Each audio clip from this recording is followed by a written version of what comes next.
Good evening, and welcome to Show Me Something Wrong, where each episode one of us chooses a movie to watch that the other hasn't seen. Mm-hmm. The movie is often obscure, usually odd, and always wrong. There you go. I'm Dave. I'm Guy. And this episode, I've chosen the movie, and it's Skinner from 1993. And I apologize, last episode I pronounced his name totally wrong. Okay. Not directed by Ivan Nagy, as I said last time. Directed by Yvonne Nagy. Wow, you really butchered that one, didn't you?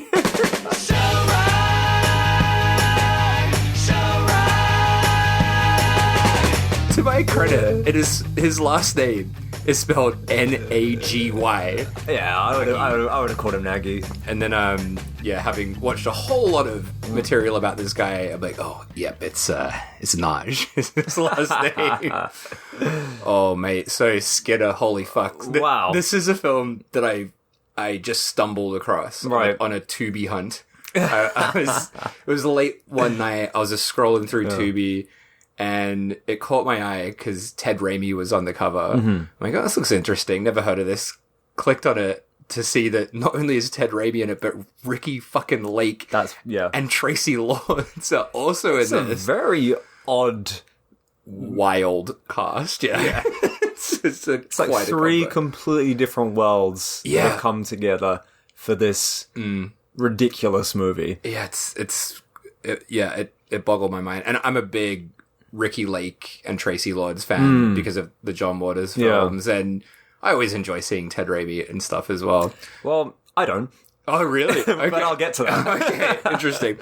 So, yeah, I put it on thinking it would just be a silly little horror film, and it's really not. It's, it kind of is, but it's also not.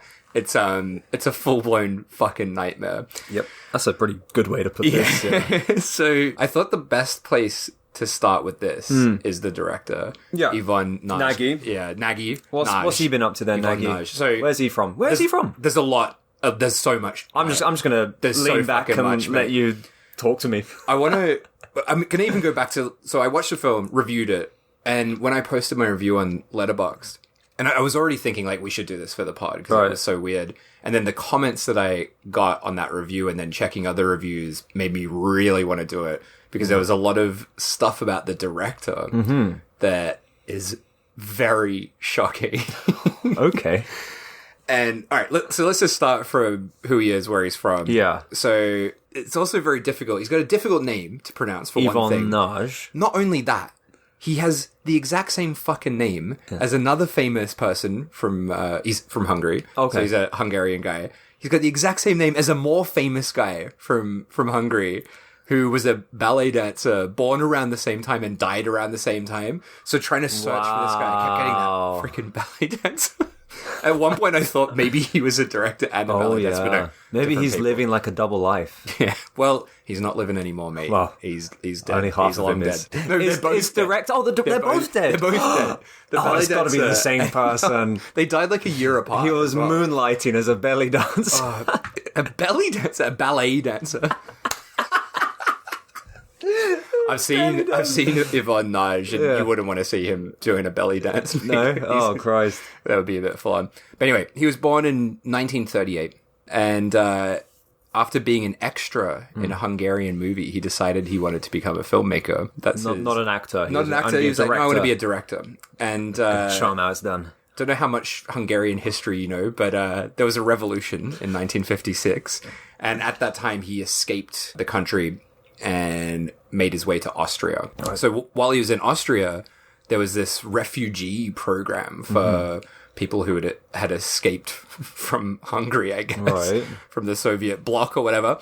And he applied to this program and he got offered a scholarship in Albuquerque. Oh, right. So this is when I think he was like 17 or 18 years old.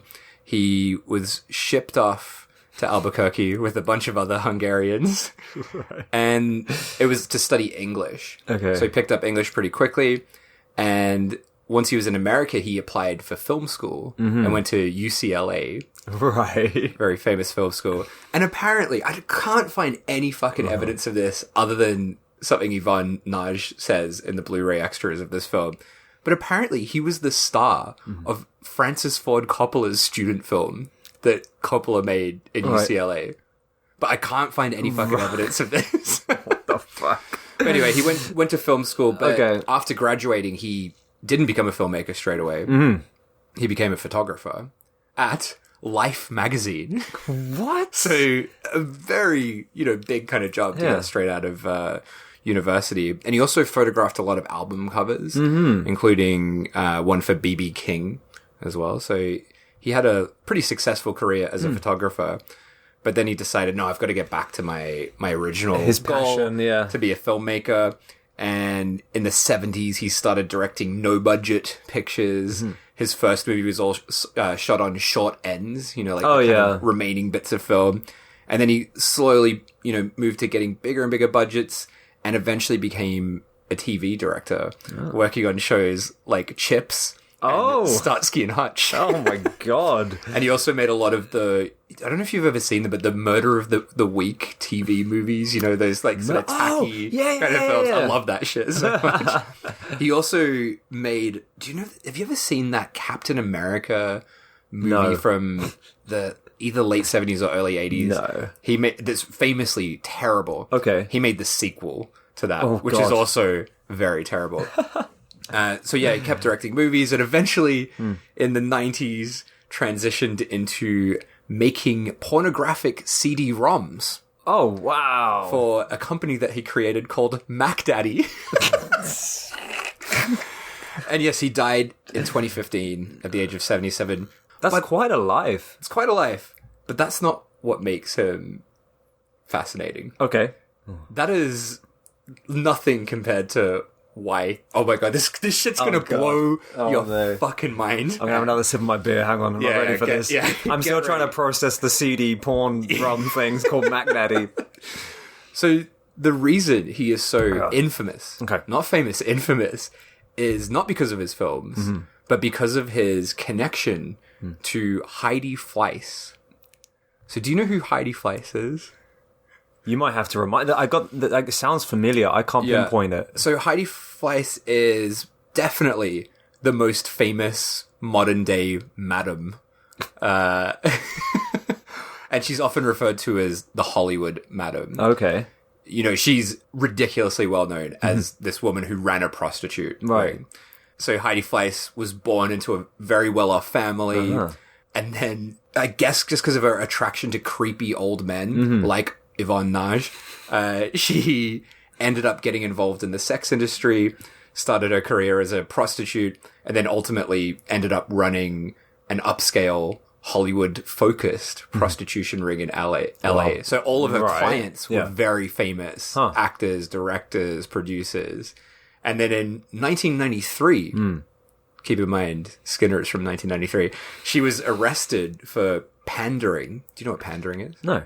I didn't know either. I had to look this up. So pandering is the crime of compelling someone to become a prostitute or arranging a situation in which a person might prostitute themselves. Okay. I've done that to you before, right? You made me suck some guy's dick the other day.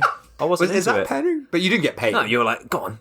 I think because you didn't get paid, I think it's all right. We should be okay. Oh, then I wasn't Probably pandered. shouldn't have admitted this on the podcast. Oh, Jesus. I have to edit that one out. So yes, in 1993, she was arrested for pandering and became an absolute kind of media sensation because of these high-profile clients that she had.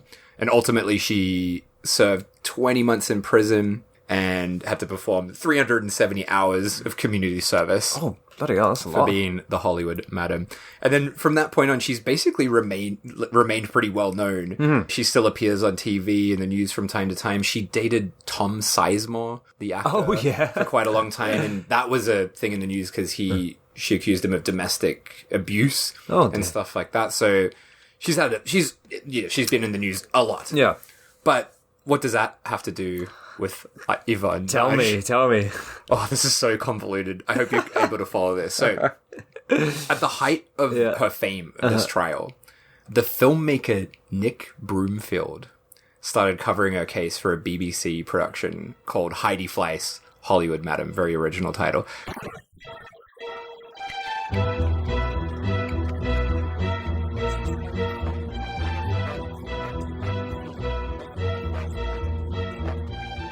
Do you know who Nick Broomfield is? No. See, this is another fucking God. layer to this. So, Broomfield is a really well-known filmmaker. You might have even seen some of his documentaries. He's probably best known for his documentaries about Eileen Wuornos, the serial killer. You know, the film Monster is based on her. So he directed some documentaries about her, got really close to her.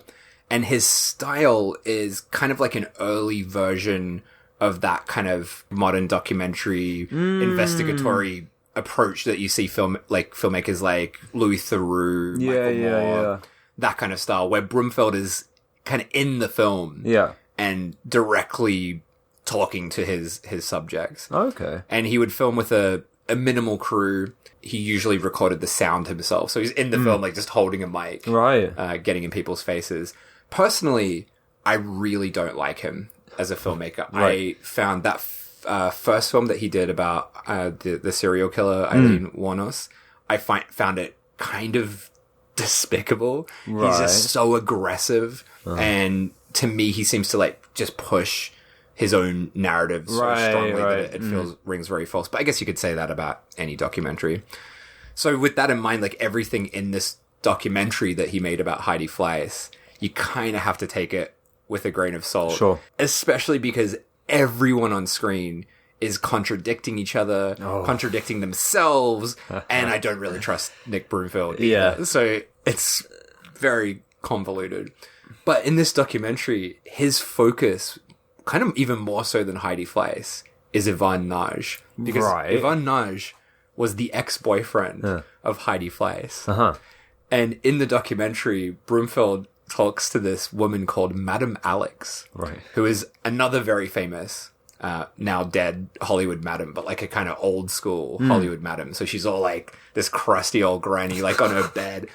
And she hates Ivan Nagy. Right. And she claims that Ivan Nagy, so this much, much older boyfriend of Heidi Fleiss, sold Heidi Fleiss to her as a prostitute for $500. Wait, what? Yeah. What? So the director of Skinner apparently sold Heidi Fleiss. He sold a person. Sold his girlfriend as a prostitute to Madame Alex. But again, keep in mind, we can't, like, this is one version of this. Other people say later, like, oh, it was like a normal introductory fee that anyone would get for, but that's how she words it. Jesus. So it gets worse. Oh, okay. So then allegedly, Nagy kind of made Heidi Fleiss learn the ropes of the prostitution ring business from Madame Alex, so that she could ultimately steal her prostitution ring and take it over with the help of Ivan Nagy and a guy called Cookie, who was an ex-Israeli military guy. What? What the fuck is going on?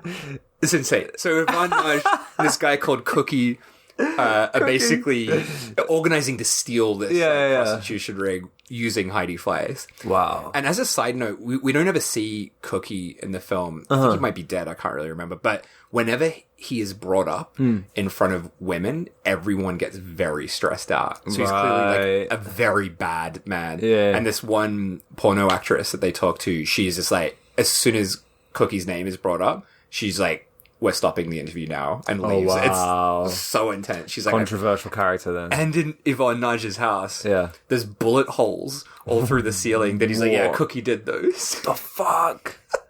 So this Cookie sounds wild. This is fucking crazy. This is the director of this movie that we're going to talk about. The director of Captain America 2.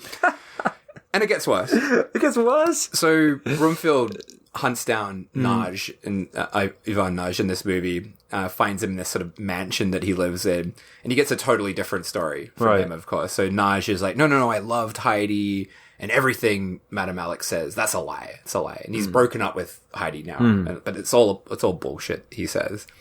But regardless of what is actually true, Madame Alex really fucking hates Ivan Nagy.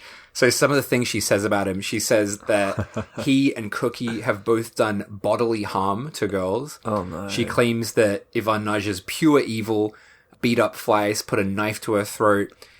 She also says that Cookie and Ivan stole antiques and jewels from her house. fuck? And she says, even worse, she says that Nagy was the one that turned Heidi Fleiss into the feds because he's a snitch for the FBI. And he did it so he could take over the prostitution ring himself. Oh my god. So he was like, Heidi's getting too big for her shoes. Yeah. I want to get rid of her so I can take over the prostitution ring. What the fuck? Fucking I thought he crazy. wanted to be a film director. I know. Guess he also wanted to run a prostitute ring. And this Madame Alex, she even gets really personal about the sex life of Fleiss and Nagy. And keep in mind, he's like an older man. Yeah. And she's like, at this time, I guess in her late 20s or something, Right. Heidi Fleiss. But yeah, there's like this disgusting shit where Madame Alex is like, Heidi Fleiss used to pop pink pimples on his back because he was such a filthy pig. And she also says, my favorite moment of the documentary, she said, Nagy had every manner of dildo.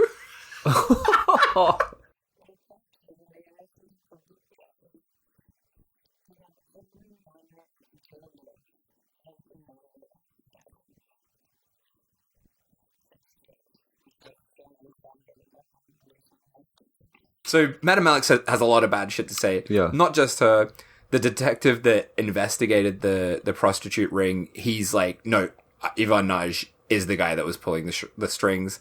Heidi Fleiss's mum blames Ivan Nagy for getting her into prostitution. One of Heidi's prostitutes says that he was violent and brutal with her. He hit her, he gagged her with a towel, and he did things that, in her words, only a Hungarian freak would do. Oh my god. Jesus Christ. And then Fleiss is interviewed about this as well. And yeah, she claims that she learned everything about prostitution rings from Ivan Nagy. She also confirms that Ivan was the one who went to the feds to take her down because he was jealous of her. And she said the only reason she stayed with him was because he threatened to hurt her family and cut off her brother's arms and legs. What the fuck? Yeah. This guy's unhinged. Yeah. And to give Ivan Nagy's side of the story, he says this is all bullshit. So not in the documentary, but in the Blu-ray extras, he talks about this experience of this documentary, and he says that he hated the director, Nick Broomfield. Said he didn't like him, didn't like his methodology, and he actually only agreed to be involved in the documentary because Nick Broomfield was the student of Ivan Nagy's editing lecturer from UCLA. Right. He thought they had some sort of connection there. Yeah. Broomfield promised to be fair. And he also claims that Nick Broomfield fell in love with Heidi Fleiss while he was making the documentary. And he says, like, you know, if you watch the film, this is actually true. Whenever he shoots Heidi in the film, it's with very, like, nice lighting, soft lenses. And whenever Ivan Nagy is in shot, it's like dark shadows everywhere. But there are some things we can know for sure that is true. So Nagy was a convicted bookmaker. And 6 weeks after Heidi's arrest, he was arrested for drug trafficking. Oh. And later he also got arrested for pandering too. Right. So that's true. That, like, whether the charges are real or not, who knows, but he did get arrested for those things. And no matter what level of involvement he has with the prostitute ring, his relationship with Heidi Fleiss is fucking insane. Right. It's really hard to know it's true, but you can see how disturbed it is. So the documentary has all this private home video footage between them, and it's so disturbing. So it's like, is this stuff shot by him? Yeah, shot by Ivan Nagy. So he's like filming Heidi Fleiss nude, like demanding to see her body and stuff. And then at one point, Heidi Fleiss is like, "There's green stuff pouring out of your dick." Oh, and like, what's going on? There's some green stuff coming out of your dick. What is that? Oh no, that's awful. Yeah, and why did he submit footage to this documentary? How did they get the documentary footage? Maybe Heidi Fleiss gave it to the director. I don't know, but it's so... Yeah, it's grim. It's grim stuff. No. And there's a bit as well where Nagy is watching the result of the trial, like Heidi's trial, where she got the guilty verdict. And he claims that he's sad and angry, but he looks fucking delighted. So he's completely full of shit. But then after this verdict, this guilty verdict, apparently Ivan Nagy, who put her in prison probably, and Heidi reconcile after the verdict. They get back together, maybe. It's hard to know, again, what's true. Jeez. And yet Nagy, like, calls up Heidi Fleiss to prove that they're still a couple. So it's nuts, man. And this documentary, he really comes across as a truly concerning man. He's full of anger, full of rage. But the film's sort of last kind of part, we have this long interview with Heidi Fleiss. She's kind of somewhere in the center of Ivan's world and Madame Alex's version of who he is. But she basically claims that both Madame Alex and Nagy are deeply bizarre people who make everything bigger than it is. Right. She said their hatred for each other has basically dragged her into their story. They've sort of put her at the center of everything. But yeah, man, it is a crazy documentary with everything from Ron Jeremy showing up as a guy that gives information about Heidi Fleiss. You'd trust him, wouldn't you? Yeah. And there's stuff of like the media going absolutely bonkers, which is like amazing to watch. And there's also scenes of Nagy showing off the CD-ROMs that I was telling you about. And his CD-ROMs, I think it was called like Heidi's Girls, and it's just all Heidi's prostitutes that he's filmed. Oh, so fucked up. Something else that's in the documentary is footage from the movie Skinner. Hey! So Brumfeld goes pretty hard on this film. Right. You know, kind of, he's using it as evidence of what a sick fuck Nagy is, basically. Classic kind of, you know, moral panic kind of guy. Bit of a dick move. But he does point out something pretty interesting. Do you remember the name of Traci Lord's character? It's Heidi, isn't it? Yeah. So he really, you know, keys in on that point. And yeah, this as a spoiler alert for the end of Skinner, which we're going to talk about later anyway. You know, Skinner and Heidi destroy each other. And yeah, this documentary tries to draw this parallel between those two characters and Nagy and Heidi Fleiss, who, in the director's words, are doing everything to fuck each other up. So that's Ivan Nagy. That's interesting. I mean, when I was watching, obviously this is a horror film and it's got plenty of grotesque scenes, but when I was watching it, it didn't seem like it was made by a particularly deranged man. It seemed like, there's some fucked up stuff in here, but it just kind of played out like a pretty average 90s horror film. But listening to all these stories, I'm starting to connect a few dots. Yeah, and there are a few scenes which now appear a bit more sinister than I initially thought. Yeah, I mean, the first time I watched this, I thought it felt a bit sick, but like not too bad. I was just like, there's something a bit off about this film. Then I watched the documentary, watched the film again, and it really takes on another tone after knowing that. It's like impossible not to be thinking about that as you're watching it. Because there's like lots of stuff in there. There's, you know, in this film we got like prostitution, we got drugs, things that he's both been arrested for. Yeah. So it seems he's drawn from his from what he knows. Yeah. And look, to not get too excited about the Heidi connection thing though, it is a little bit dubious. So he didn't write the script. Okay. And he says that this connection is totally coincidental. The script was written before he was involved and before all this sort of, you know, drama kicked off. Okay. So this trial was happening in 93 when this film came out, but this was shot before then, right? So it was before all the drama sort of started. And on the script, this is another really crazy thing about this film. So it's written by a guy called Paul Hart Wilden. Don't know if I'm pronouncing that right. Paul Hart Wilden. And it's actually a British script. Oh, no. And this was supposed to be a British film. Really? So yeah, he wrote this, this guy that wrote it, he was really fascinated by serial killers. He took a lot of inspiration from Ed Gein, and he wanted this to be shot in London. So that's kind of why it has that sort of theme of water running through it, because he was picturing it in the London Docklands. Right. So I'm glad you explained this to me early on, because I was so pissed off about all this water stuff that made no sense and had no meaning to it whatsoever. We'll get into the water stuff later as well. But yeah, so the backstory of this script is pretty interesting as well. So Hart Wilden, he wanted to direct it as well. And he took it around the UK trying to sell it. He tried to sell it to Hammer Films, which somehow still existed at that point, but they were just like in like one little tiny office, like almost dead. And apparently the Hammer guy read the script and was like, this is fucking disgusting. Not interested in the slightest. And he kind of gets up in arms, the writer, because he's like, well, in the 50s, everyone was saying, your stuff was disgusting as well. Right. And the Hammer guy's like, yeah, whatever, get out of here. It's a bit of a different breed, isn't it? You know, Wolfman or Skinner, not really comparable. I really could not see this as a Hammer film. No. So yeah, he tried to get government funding, but of course, you're not going to get government funding for a film like this. So he went to America and was introduced to a producer called Brad Wyman, who read it, wanted to make it, but the catch was he already had a director for it. Right. So the writer couldn't direct it. He wanted Ivan Nagy to direct the film. And the writer decided to just go for it because he'd already had so many rejections for it. And when they made it, he had absolutely no connection to the production, knew nothing about it. And the first time and only time I think he said he saw something from it was the original screening of A Rough Assembly. And he said he was completely mortified. We'll come back to him later as well, because he's got a few things to say about the film. Did Yvonne change the script, or was... I want to get to that later. Okay. Because, yeah, not much, but he did change one thing. And it's a pretty big thing.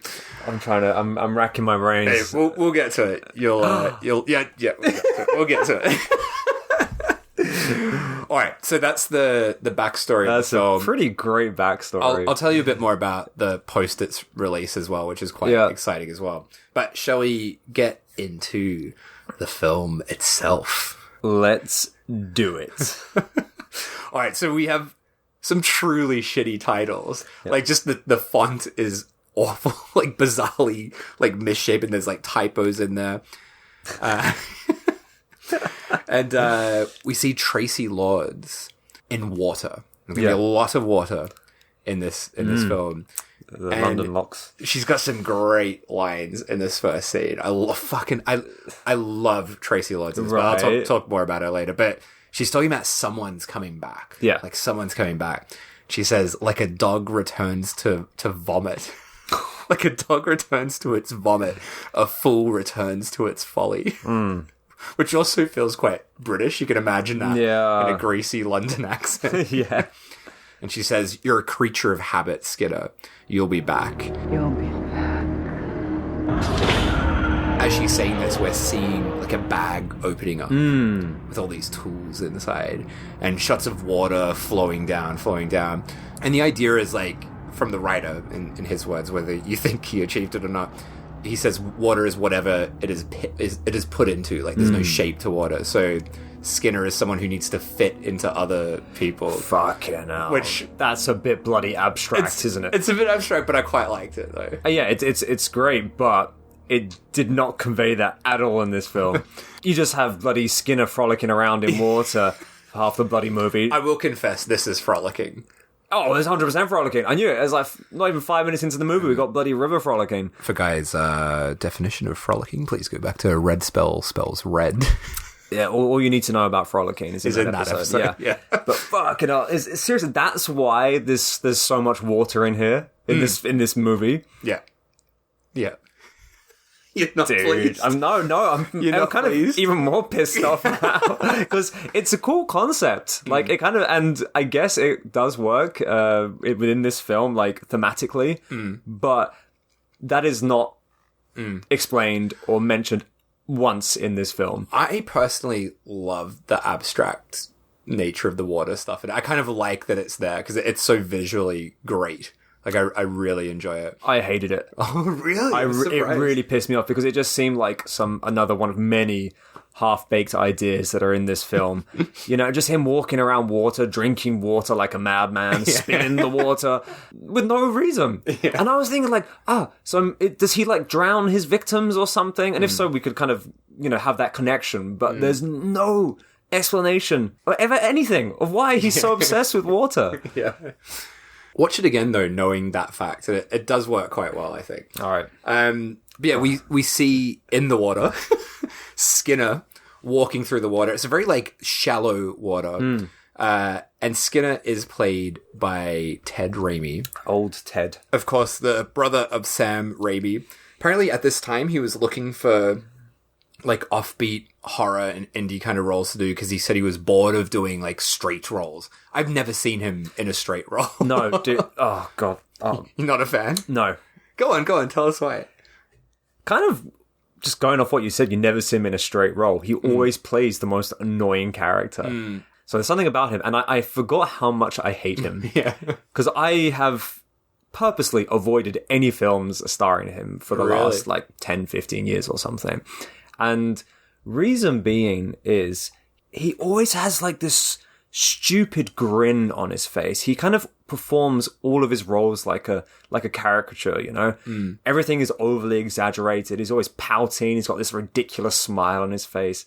And it just seems like everything is over the top. I think it was when I watched some film made by Bruce Campbell where he plays like an Italian. Have you seen? I forgot the name of the film. Doesn't ring. He plays like an Italian, stereotypical Italian character, and he's just so fucking annoying to look at. And I felt like every film I've seen him in, he plays this stupid, annoying caricature. Yeah, and as soon as he walked up in the scene, and he's like, "Oh, you know," he's got his pouting his lips and like cracking his tongue. And I do get what you mean. I think I like him just because it's like, it's Sam Raimi's brother.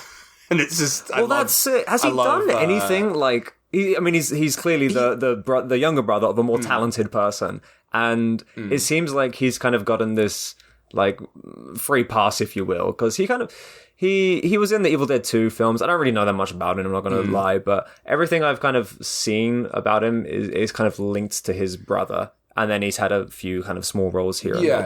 I don't think he's ever really done anything huge outside of stuff that his brother is involved in, but yeah, I don't know. I can't really think of any roles that I really love him in, but I did really like him in this. I thought he suited the character really well, and he does some pretty wild stuff in this film. I'm not gonna lie about that. Yeah, that's I'm not gonna disagree with you. Yeah, but yeah, no, I did enjoy him in this film quite a lot. I think this is the best role I've ever seen him in, I would say. I would agree. Yeah, he's cartoonish, but there's a reason for it in this film, I would say. Yeah, no, I get what you mean. Yeah, he's...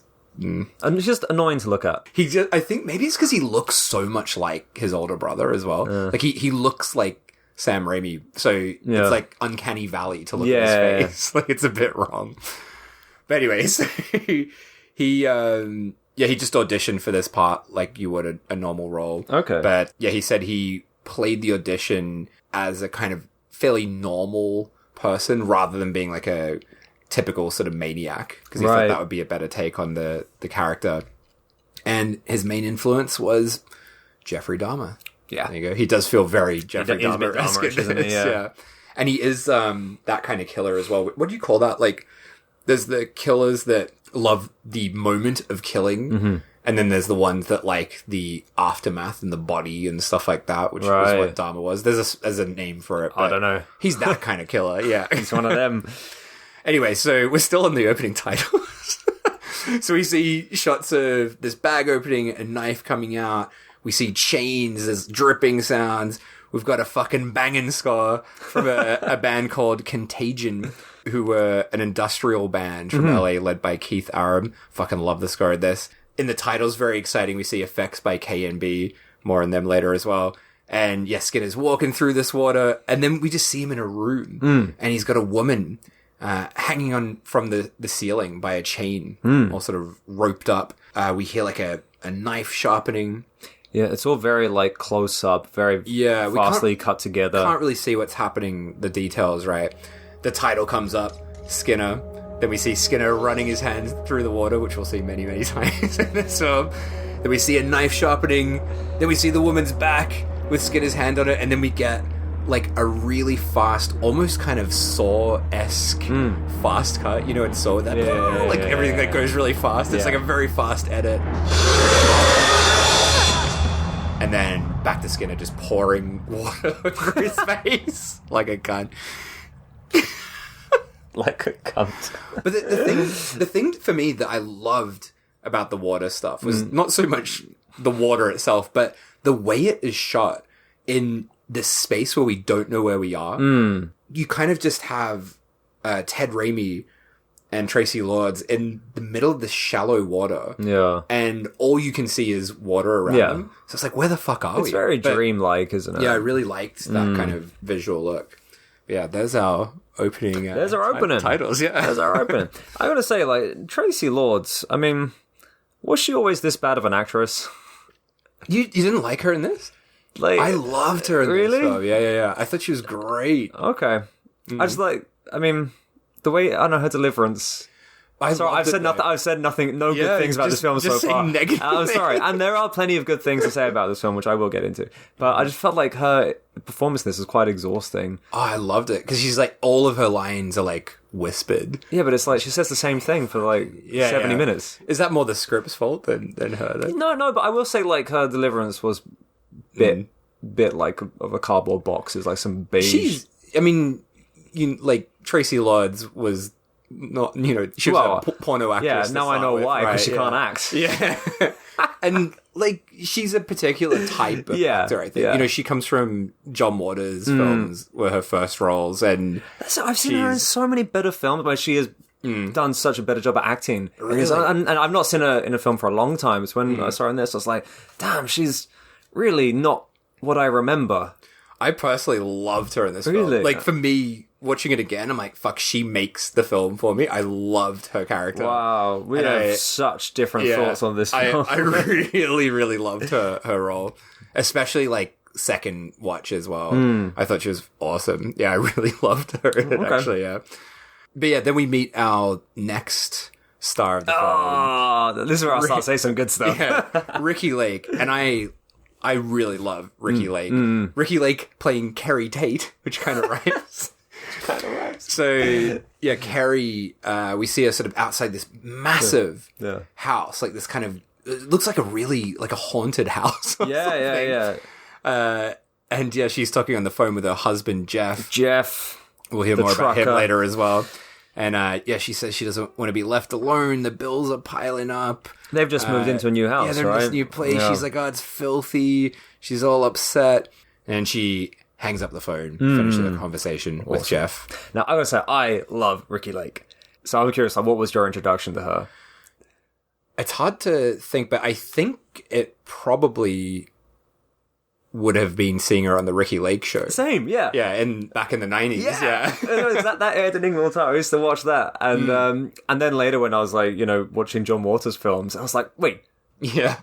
That's the woman from the talk show. Yeah. And that really blew my mind. Yeah. And then seeing her in this, she's pretty bloody diverse, isn't she? She's awesome. And I love her in the John Waters films. Like, I really love her, of course, in Hairspray, but in Cry Baby as well, with Traci Lords as well, who is fucking awesome in that film too. But yeah, she's great. I really enjoy her. She's got a very interesting life. Yeah.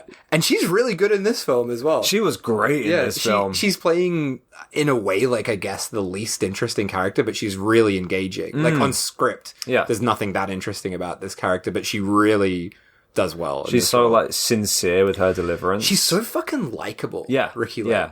And yeah, she's like not a typical kind of leading actress, which I think makes her more likable. Yeah, I'm a big fan of Ricki Lake. Big fan of Ricki Lake, yeah. But yes, so she's just had this shitty conversation with her shitty husband, Jeff. After she's hung up, a shadow falls over her. She screams. She looks up, and it's Dennis Skinner standing there. Skinner. Our mate Ted Raimi, Dennis Skinner. He just walks into people's houses now. He just walks straight in. He's like, oh, sorry. Saw an ad for a room to rent. That's not how you do things. Yeah. So Carrie makes Skinner a coffee as he's creepily kind of looking at a photo of Carrie and her husband. She asks what he does, and he says, I've been traveling around trying to find a place to stay. He just instantly is like, this guy's not right. Don't let this guy take the room for rent. He thought the town seemed nice, and I love Ricki Lake. Carrie's reaction is like, I wouldn't call it nice. She's like, it's clearly a shithole. Yeah, like, it is. We've seen those exterior shots. It's fucked. Yeah, it's bad. LA in the 90s, not a nice place. I just can't believe he just like turned up in someone's living room, and he's like, "Oh yeah, I want to rent your empty room," and she's like, "Oh yeah, I'll show you around. I'll have some coffee as well." It's like this guy has literally just broken into your house. Should you be a bit more alarmed? Yeah, she shows him the room. We've got that creepy Contagion score creeping in again. And the room is like, it's pretty fucked. It's a shithole. It's a real holes in the ceiling. It's run down. It's ugly. The camera, like, really, this is one thing I love about this film. Like, the camera just, like, drifts over scenes and it's, like, really taking in what a disgusting room this is. Skinner refers to this shitty room as a cozy room, a safe room. He loves it. He loves it. He's like, I like it. I'll take it. Yeah. He's over the moon with it. Yeah, so he goes for it. Make yourself at home.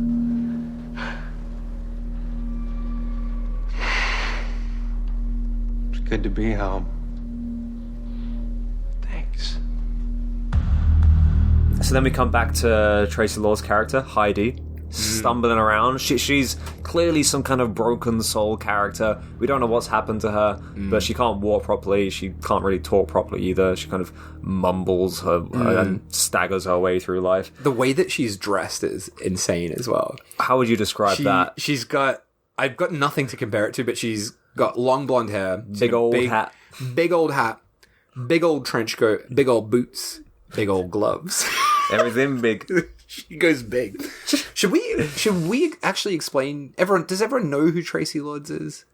Probably everyone listening to this. Problem. But just a brief overview. Yep. She was an extremely famous porn star in the 80s and caused the biggest scandal ever in porn when it was revealed that she was actually underage when she was in her first few very high-selling porn films. And then she kind of capitalized on that infamy to become an actress. She was in some John Waters stuff. She also made some trance music as well. What? I think it was trance or house or something. Yeah, it's not great. She's in the movie Blade as well. Yeah, I saw She's like that. one scene in that, right? Yeah. I couldn't pick her out, but I went onto filmography and I saw that was one of the films listed. I could be totally wrong, but one of her songs might even be in the soundtrack of that. Could be wrong. That was a pretty like techno-heavy soundtrack, wasn't it? All by Traci Lords. But yeah, she's coming into this disgusting hotel. Repulsive. Motel. Oh, it's a motel. Is it a motel? I think it's a motel. I could be wrong. What's the difference? A motel's like a roadside one, right? Yeah. Because this one seemed more like a hotel because it had the levels. Actually, you're right. Yeah, it had. But I don't know. Stairs But you're right. It has the vibe of a disgusting Norman Bates for the early 90s. Yeah. Motel run by a gross motel owner type deal. Yeah, and this gross ass owner. Did you recognize him? Yes, but I didn't know what he's been in. He's one of those guys that you're like, I know this cunt. What do I know him from? And then you look him up and he's in a billion things. Right. I think when I looked him up, I knew him best of all. Oh, his name's Richard Schiff, by the way. I knew him best perhaps as John Doe's lawyer in Seven. Remember the movie Seven? Yeah. He was like the greasy lawyer. Yeah. But he's in a lot of stuff, So he's got a very familiar face. But yeah. And she's checking in. He says that the sheets are $4 extra. Is that a thing? You can check into a hotel and the bed has no sheets. You have to pay extra for the sheets. Like, I've never heard that in my life. I guess like maybe like real greasy bargain bin hotels. I don't know. Yeah, but fucking hell. Maybe So it's an American thing. Is that... Should ask our... Oh, hey, right in. Hey, all you Or you Americans. gross motel goers. Gross motel going Americans. Tell us about the sheets. You know what? When I was in Iceland, you can, when you check into a hotel, you can request to have no sheets. You like to be nice and icy.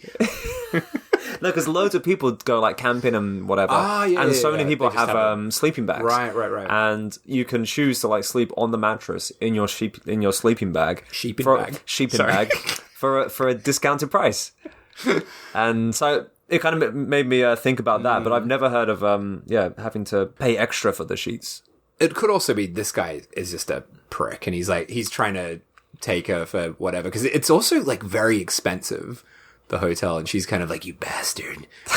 But yeah, she pays in cash, which she's instantly like, oh, what's going on here? You shouldn't be doing that. Yeah, and he's listening to really bad music as well. I remember that. That could also be Traci Lord's trance music. I think this could be pre the trans days. Pre-trance days. She's moved on to bigger and Do you better know what? things. The music, now that I think of it, because after this I listened to Contagion's album. Right. It could actually be from their album, potentially. Because right. it was like kind of like that kind of stuff. Yeah, it's right? pretty bad. Yeah, that could be them. Oh. You love that kind of music. But I love the score though. Like I really love the synthy score. Yeah. But I listened to some of the tracks off their album. I'm like, not for me. No. Not for me. Not for me. But she signs the register, Miss Heidi. Heidi. Is it Heidi Fleiss? Is there a connection? I don't know. We will never know.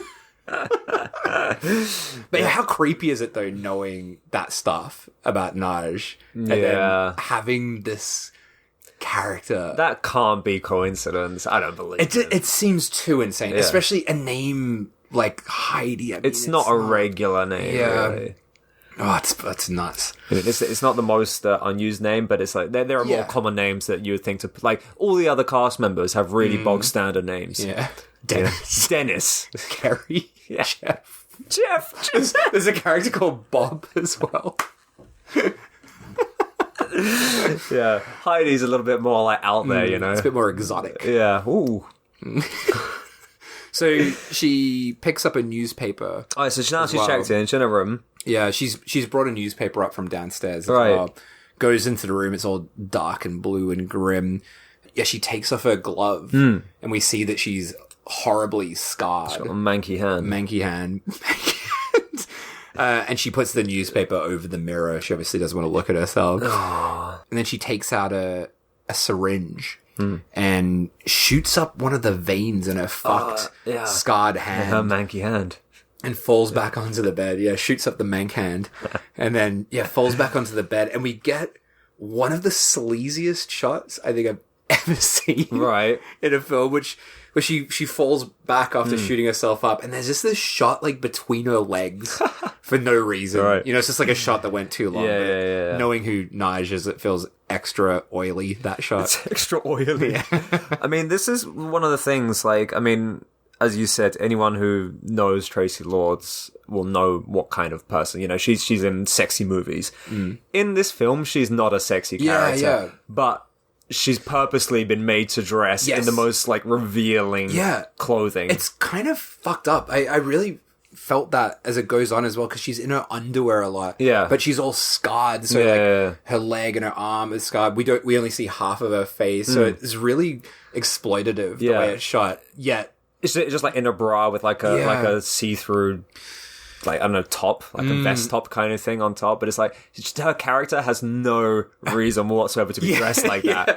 It's like completely disfigured, scarred, can't walk, limping girl. It feels heroin addict. And it's like, make her as sexy as possible. It feels like very fetishistic, right? Like, oh, this scarred girl, love it, kind of thing. It's like, it's a bit grim. Yeah. But she says that thing, doesn't she?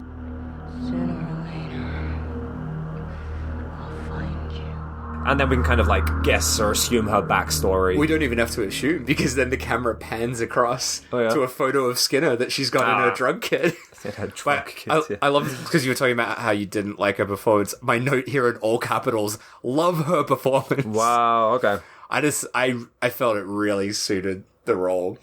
This is what my memory of Traci Lords' performances are like. Right. They're very flat and uniquely Traci Lords. Right. Yeah, I mean, yeah, I get it.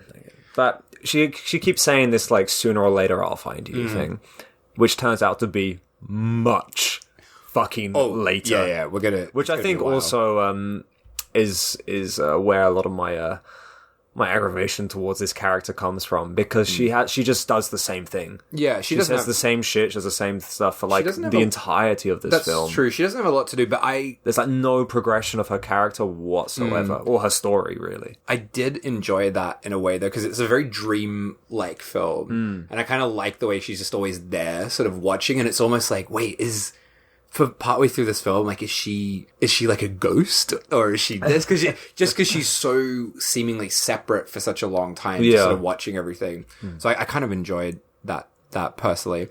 But yeah, I can see it narratively. It's very repetitive. Yeah.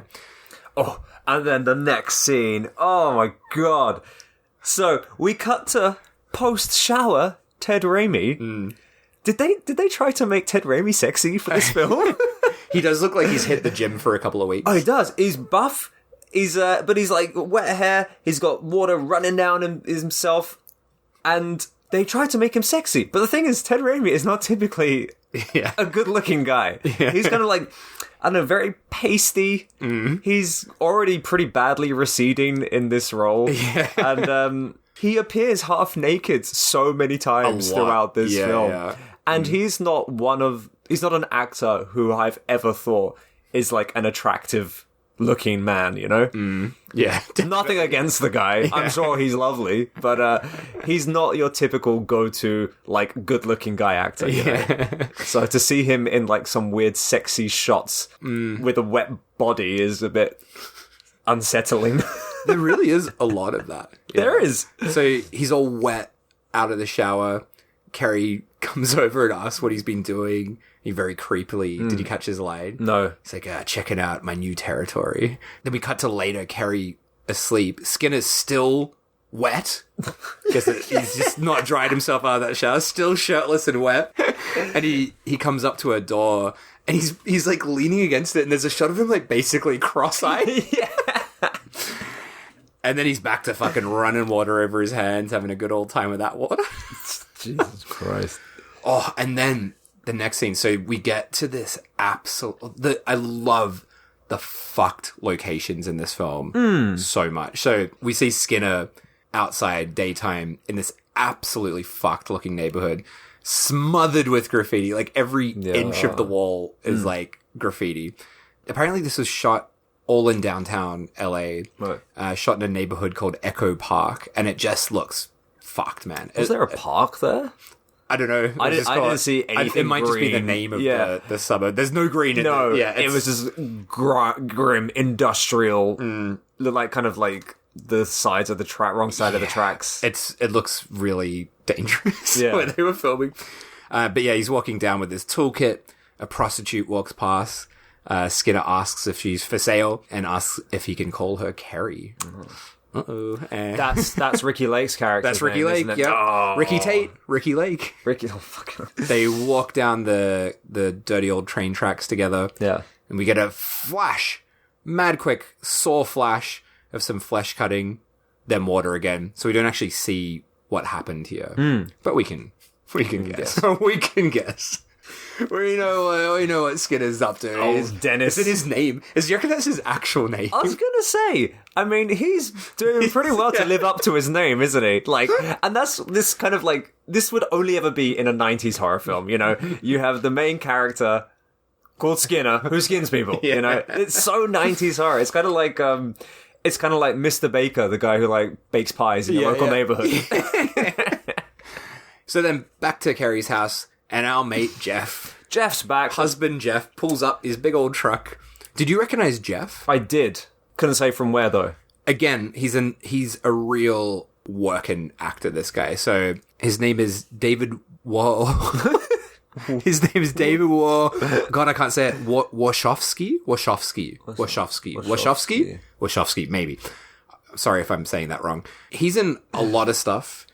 Including small roles in P.T. Anderson films, like There Will Be Blood and The Master. He's in a couple of the Taken movies. Oh, we love them. He's in a Spielberg movie. He's in Lincoln.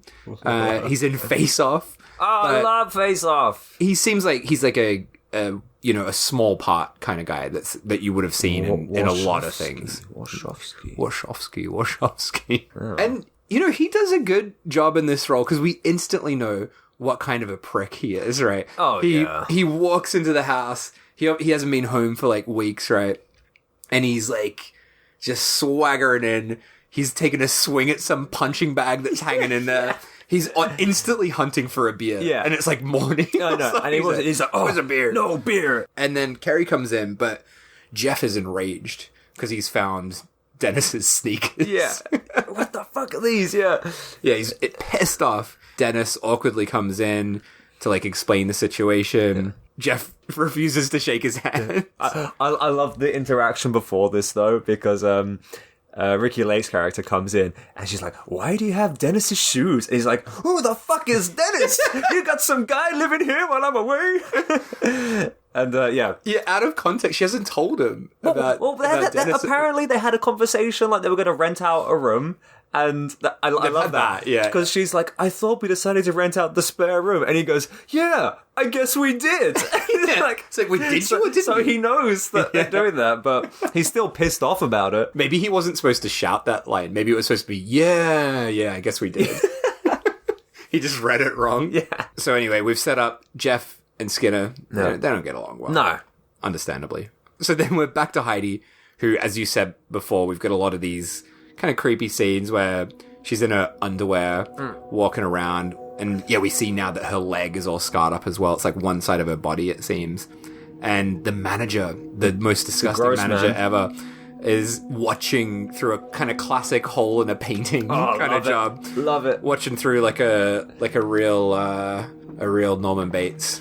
He's he's a modern day Norman Bates, this guy. Did you ever see that Psycho remake that Gus Van Sant did? Is that with Vince Vaughn? And he like wanks off while he's looking at her through the hole. It's like a shot for shot remake, but they add a bit of wanking in it.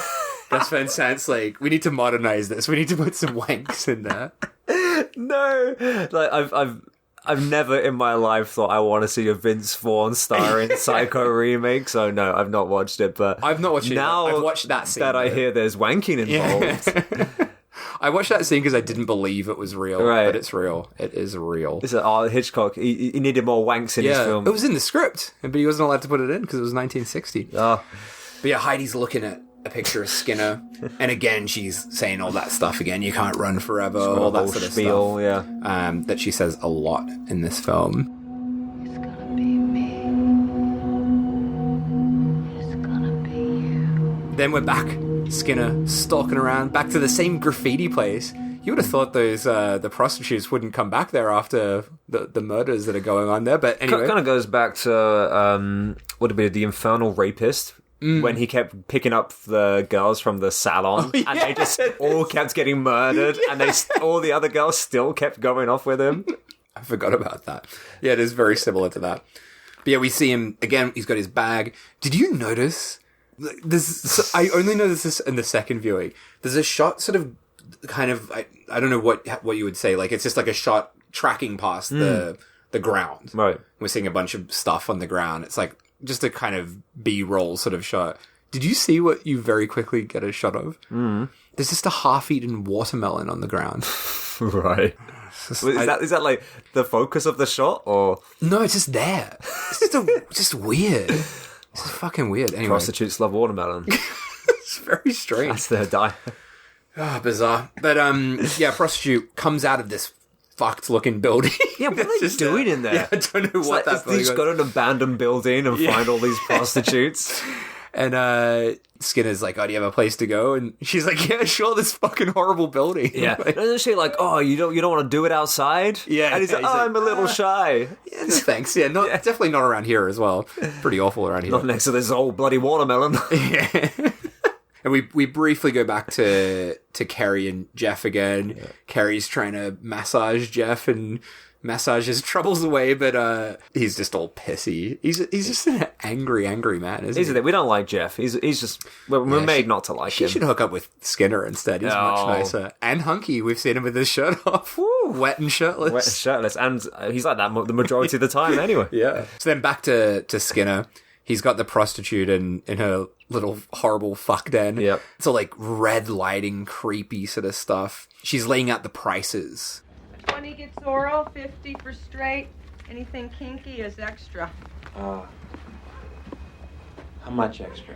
Depends how kinky. And he asks her to close her eyes and keep her stockings on, which is kind of a throwaway line, right? I don't know why he wants that on. Yeah. And demands that she gets on the bed and tie her feet up, and he ties up her hands. That never goes well. Yeah, and she's like, oh, here we go. She's like, oh, this guy knows what he's doing. Yeah. Just, finally, about time. She's keen as a bean.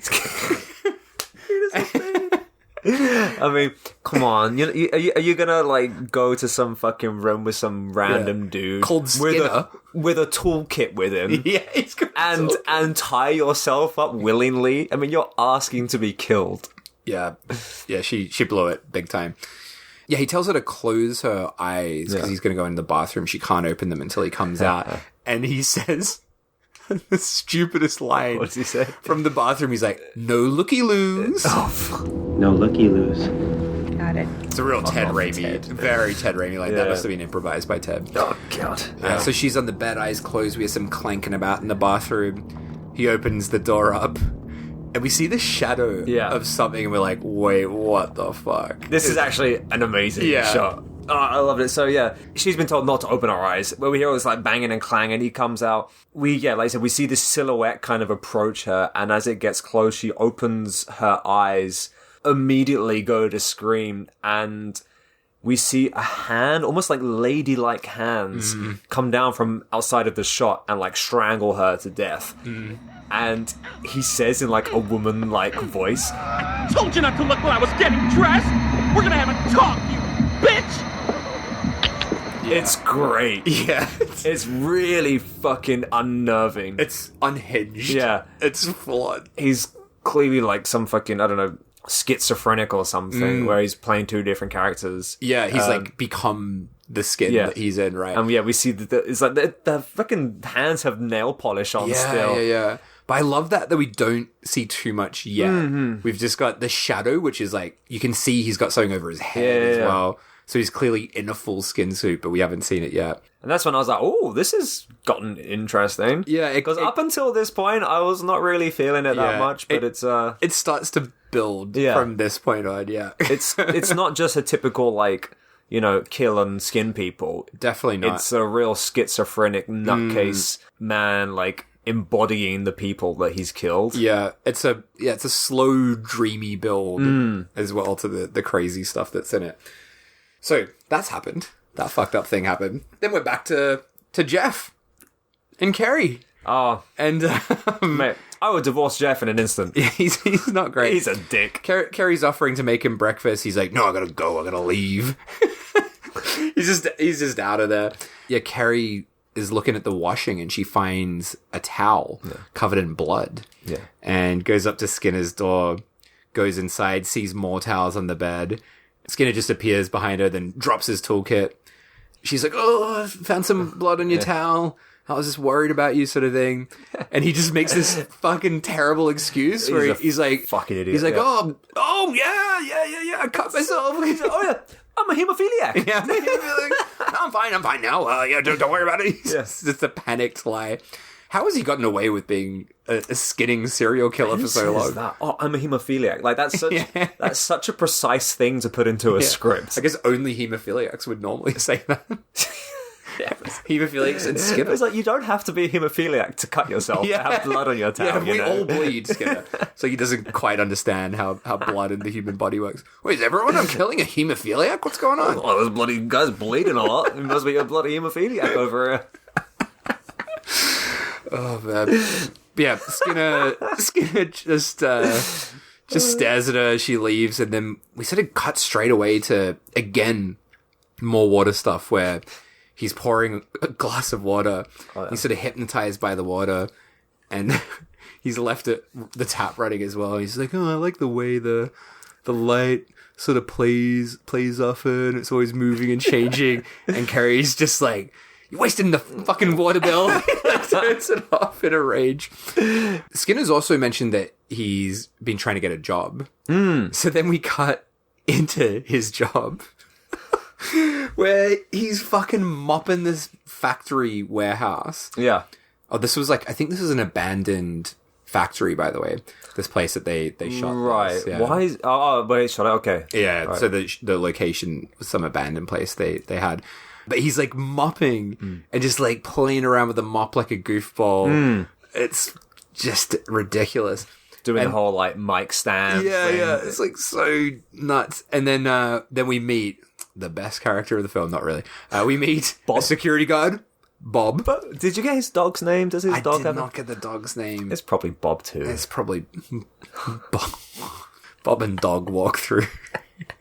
It's just dog. It doesn't have a name. It's just dog. Yeah. And yeah, apparently the dog likes Skinner. There you go. Yeah. Good for you, Skinner. Dog likes you. No one else does, mate. Back to Heidi. Traci Lords. She's trying to shoot up again. She's shaking like a maniac. The needle breaks off. Oh, in her scarred hand. She's just screaming and crying in the bed. In sexy lingerie. Yeah, very sexy scene.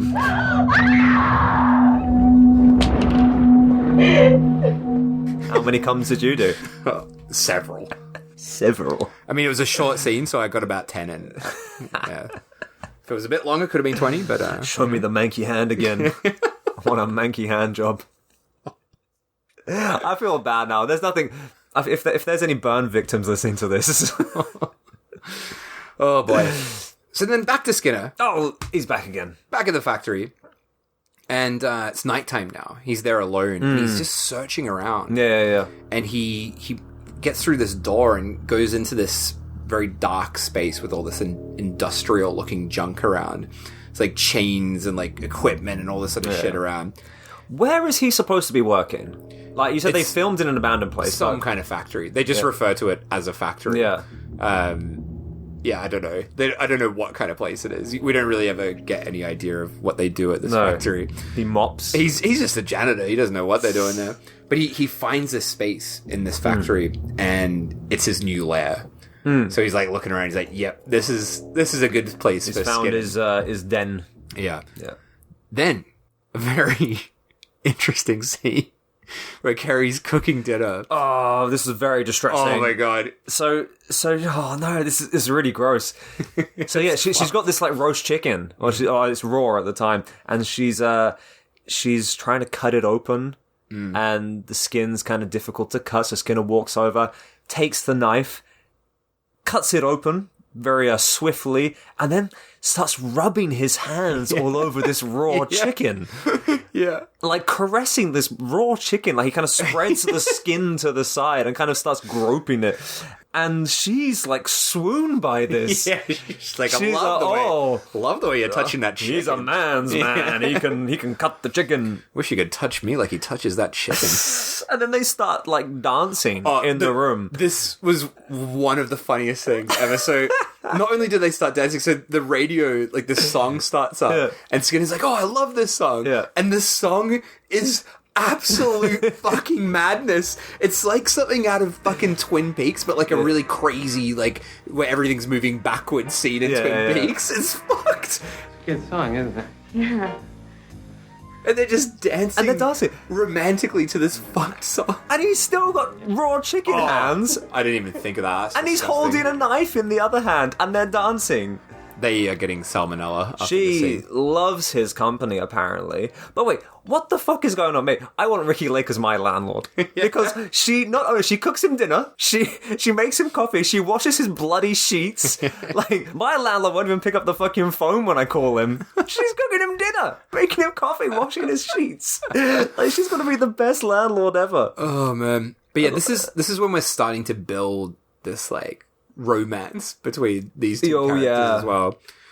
But yeah, Skinner, Carrie's asleep in her room. Skinner's walking up to the door. We think maybe it might happen. Oh, is this when sexy Ted Raimi's back? He's all wet and naked again. He's wet as a Whistle? wet as a whistle. There we go. He's as wet as a whistle, shining in that blue light. Rubbing himself up against the doorknob. Comes over for a shag, but the phone rings and it's Jeff. And he sweet talks Carrie back into his arms. So Skinner's like, fuck it. I missed my opportunity. Better go dry myself off before I catch a cold. Better go dry myself off, then get back to the water. Yeah, so then we're back in the water in this weird, gross river that we never really quite...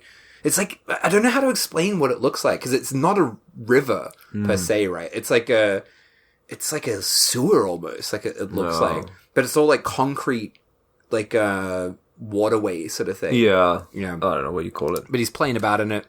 The camera tracks down from him playing in the water to Heidi, who's just there, standing, watching him. So this is the point where I'm like, wait, is this real? Like, what is this? And she's just berating him for becoming predictable. Doing a whole spiel again. Yeah. And she like I'll limps. find you in the end. Yeah. You won't get away. She finds him in the very fucking end. And she, to be fair, she didn't lie. She said in the end, and it was the last scene of the film. But yeah, True to her word, yeah. Although she almost gets him in this bit. she limps after him, and Skinner's down that grocery. So this isn't a dream now. This is like a No, I think all that was real. right. Well, or maybe it was a dream. I don't know. Fucked if I know.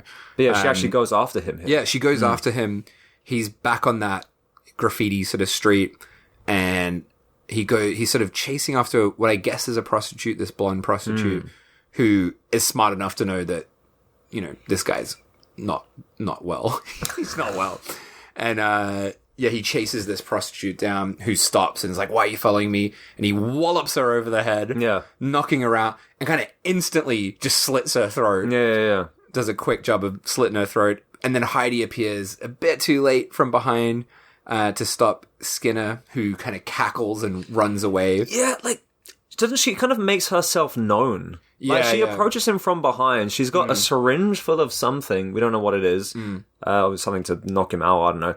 But she makes herself known, and then he bashes her in the head and runs away or something. Yeah, so he runs away, and she's trying to help this, like, dying woman. And then Skinner comes back and just knocks out He does like Heidi. a full loop. He runs off one way, comes back the other way.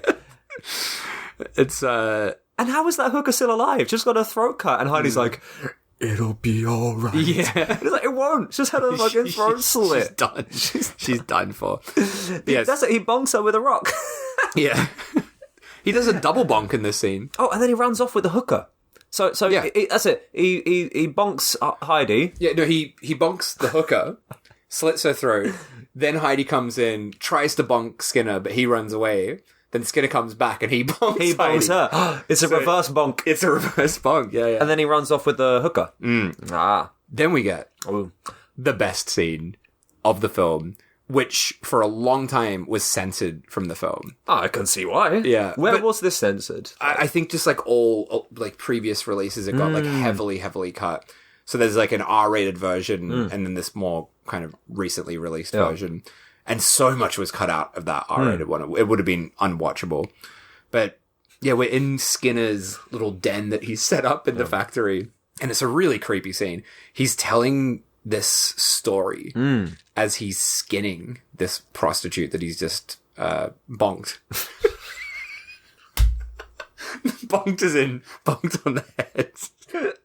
Oh, this is like the most disturbing scene. I've just made a mockery It of it. ruined it. But yeah, he's like peeling the skin off her back. Yeah. Really repulsively. I mean, there's no way to do that nicely, is there? But he's talking about when his mother died, telling the story of his childhood. And when his mother died, his father insisted on doing the mother's post-mortem. I don't know how that works. Can you just do that? It's like, yeah, I'm gonna do my wife's. Don't worry about it. Yeah, She's my wife, I'll do it. yeah. So Skinner had to watch his dad cutting up his mum's dead body. And he said, he had a smile on his face, "I want you to watch this, son." And he reached over and he pulled my mother's face off. Just pulled it right off. Do you do that in a post-mortem? Do you I think the dad cut was- people's faces off? I think the dad was just having a laugh. Put in a prank. Yeah, just a prank on his son. And Skinner talks about like feeling sick after this, as you would, and the dad beat him up after it. Yeah, why did Dad beat him up? I guess because he's like, "Oh, why didn't you enjoy this little prank that I just did of pulling your mum's face off?" And then in the story, Skinner talks about sneaking back into the room where the mother was, where the dead body was, and how the dad hadn't done a good job of sewing her up. So young Skinner, walked up and pulled her face off. And then as he tells this part of the story, he flips over the girl that he's skinning, and we see him do the same thing to the prostitute of like pulling her face off. Oh yeah, we get that real close-up shot of her face. I don't know why. Like it's not the best effect, but there's something very fucking upsetting about this scene, and this shot is so disgusting. Just like Father showed me. I don't know, like it really made me uncomfortable, that shot of him pulling the face off. I don't know about you. I think it's something about the expression that's still on the face. Like, it's got no skin, but you can still tell its facial expression. Yeah, it's really creepy. So yeah, these effects are by the very, very famous effects group, like KMB, founded by Robert Kurtzman, Greg Nicotero, and Howard Berger. And Ted Raimi, of course, knew these guys from Evil Dead 2, right? But in an interview I watched with Ted Raimi, he said that the effects it was created by them, but they were never actually on set. Okay. So they would send an associate to bring it to the set, but the main sort of KMB guys were never there. But still, fucking great It's effects. great. Yeah. The whole thing, the skinning, everything in this is absolutely amazing. Really. Yeah. And this has been our first like really violent scene, so it is quite a shock. I think like it's like whoa, holy shit. But then he goes, after pulling the face off, he goes back to his story and he's talking about looking into the mirror when he was a kid, and he looked at himself, but it wasn't him looking back at himself. It was his mother. Yeah. So then we've got that kind of thing that you mentioned before, this sort of schizophrenic, him becoming these people, the water thing, you know, you put water in something and it becomes that shape, you know? Well, now that after you explain it to me, yeah. And then we're back to him with the prostitute's head. He's got it like holding it up, kind of like a puppet, and he's like touching the hands, like the skinned hands, all lovingly. And he refers to it as clothing for a divine soul. That's it. Yeah. And then he puts on the skin suit of this prostitute, and he's just like touching himself. This shot is incredible. It's so good, and it's so perfectly lit as well, because he's kind of half in the shadows, and you can make up this silhouette of a woman. She's got wild hair, and he's just like rubbing himself in the shadows, so we still can't really see everything, and it's just so beautifully shot. And it goes back to what you were saying, like you don't see everything here. It's still kind of, it makes it really, really creepy and really gross. That's the best scene of the film by far. Like it's such a disturbing... It wasn't my favorite scene though. Oh god, I dread to think what your favorite scene is. I think you know what it is. So then, we're back to Heidi at the hotel. She is enraged after getting bonked and gonked on the head. Yeah, she rages while the manager is still watching like a creep. And she pulls out Skinner's photo from her cleavage. She just like keeps it in there, I guess. Sexy Traci Lords. And she's like ripping away at the photo, saying how she's going to kill him. Blah, blah, blah. There we go. So then we're back to Carrie's place, and Jeff's back. And she's real happy to see him again.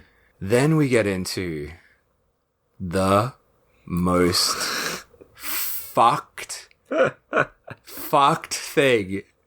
One of the most fucked things I've ever seen in a film.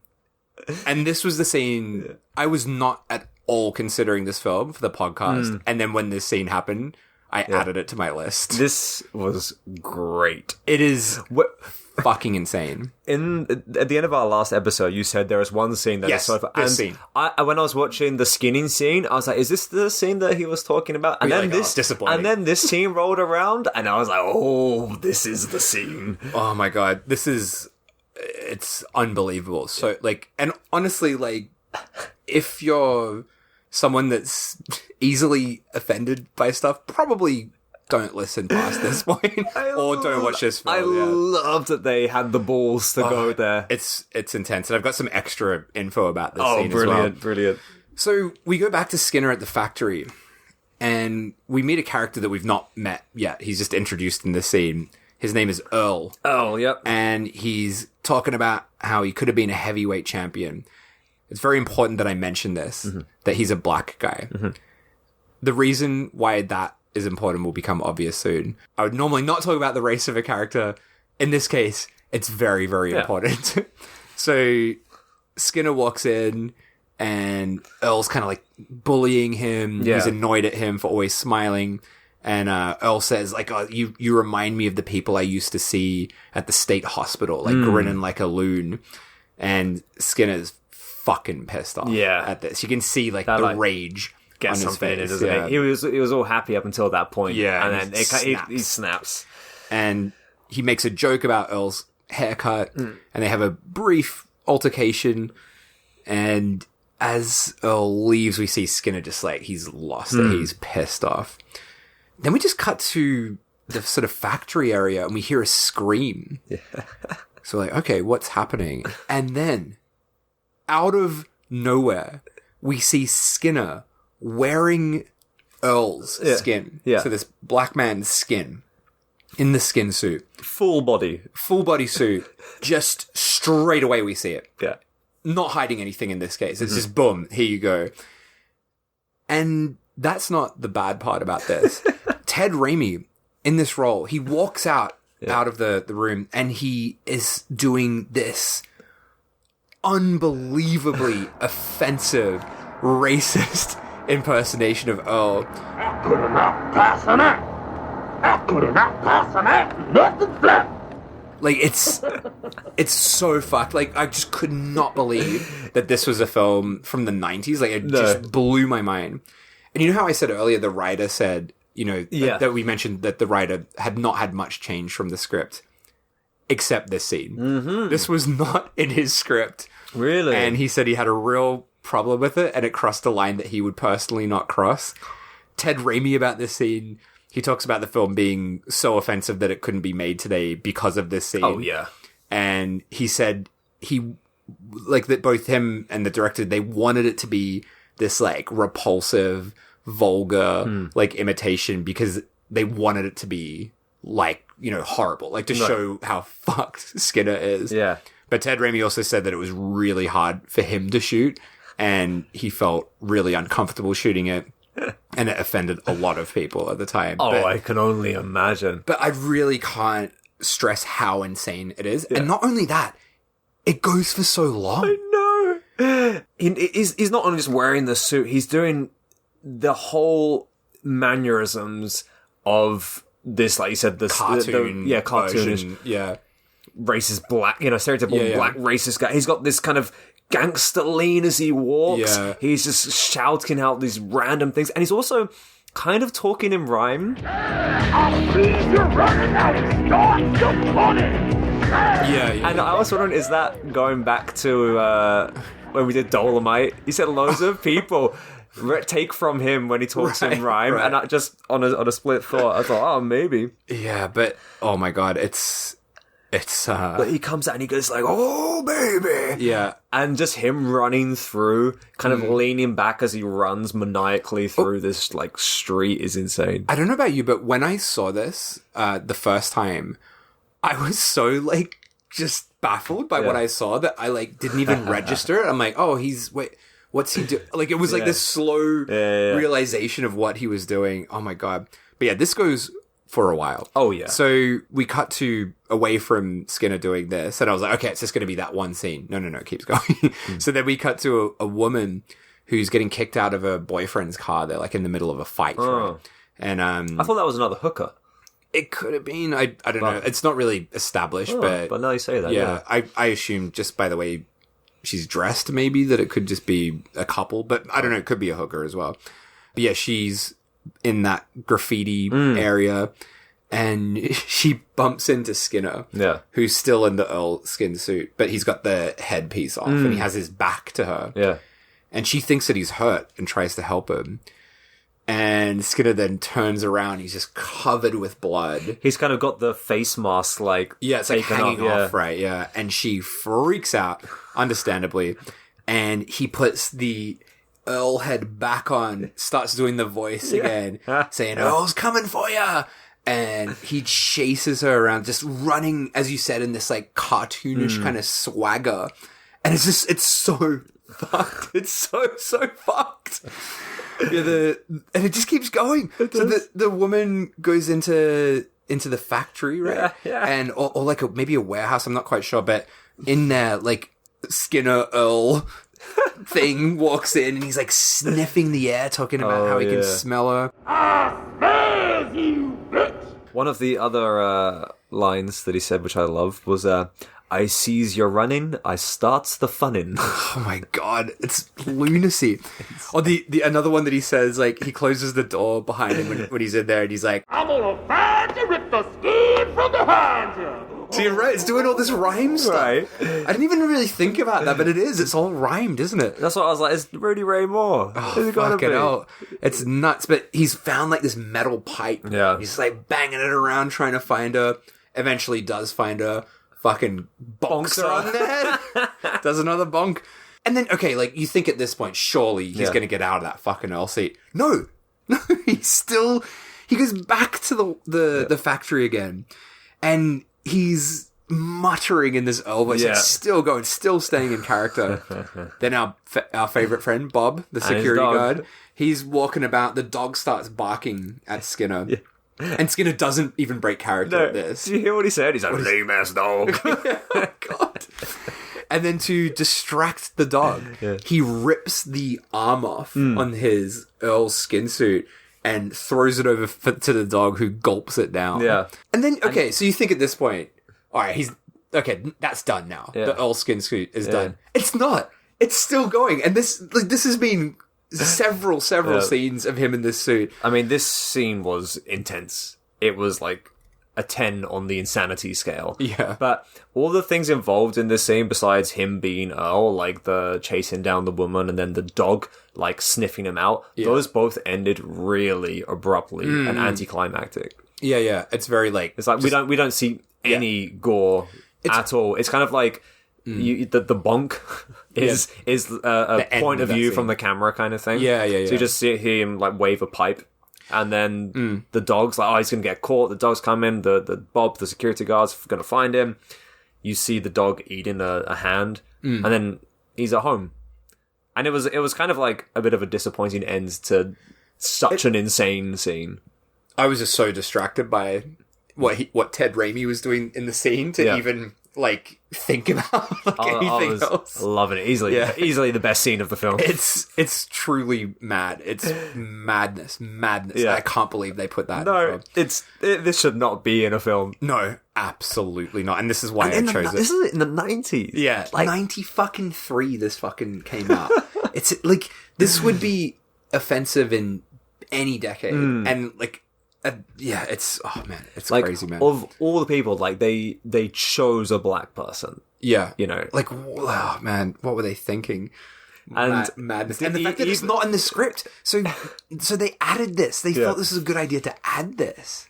Even hearing like what you said, like the reasons why they added it, they still don't justify this. Yeah, I mean, like they don't make sense. No, not really. Yeah. It's man. But don't worry, he's still in that skin suit. Oh yeah. For the next scene. He hasn't taken it off yet. He just goes home in it. Skinner just loves this suit. So yeah, he goes home back to Carrie's place, still in the fucking suit.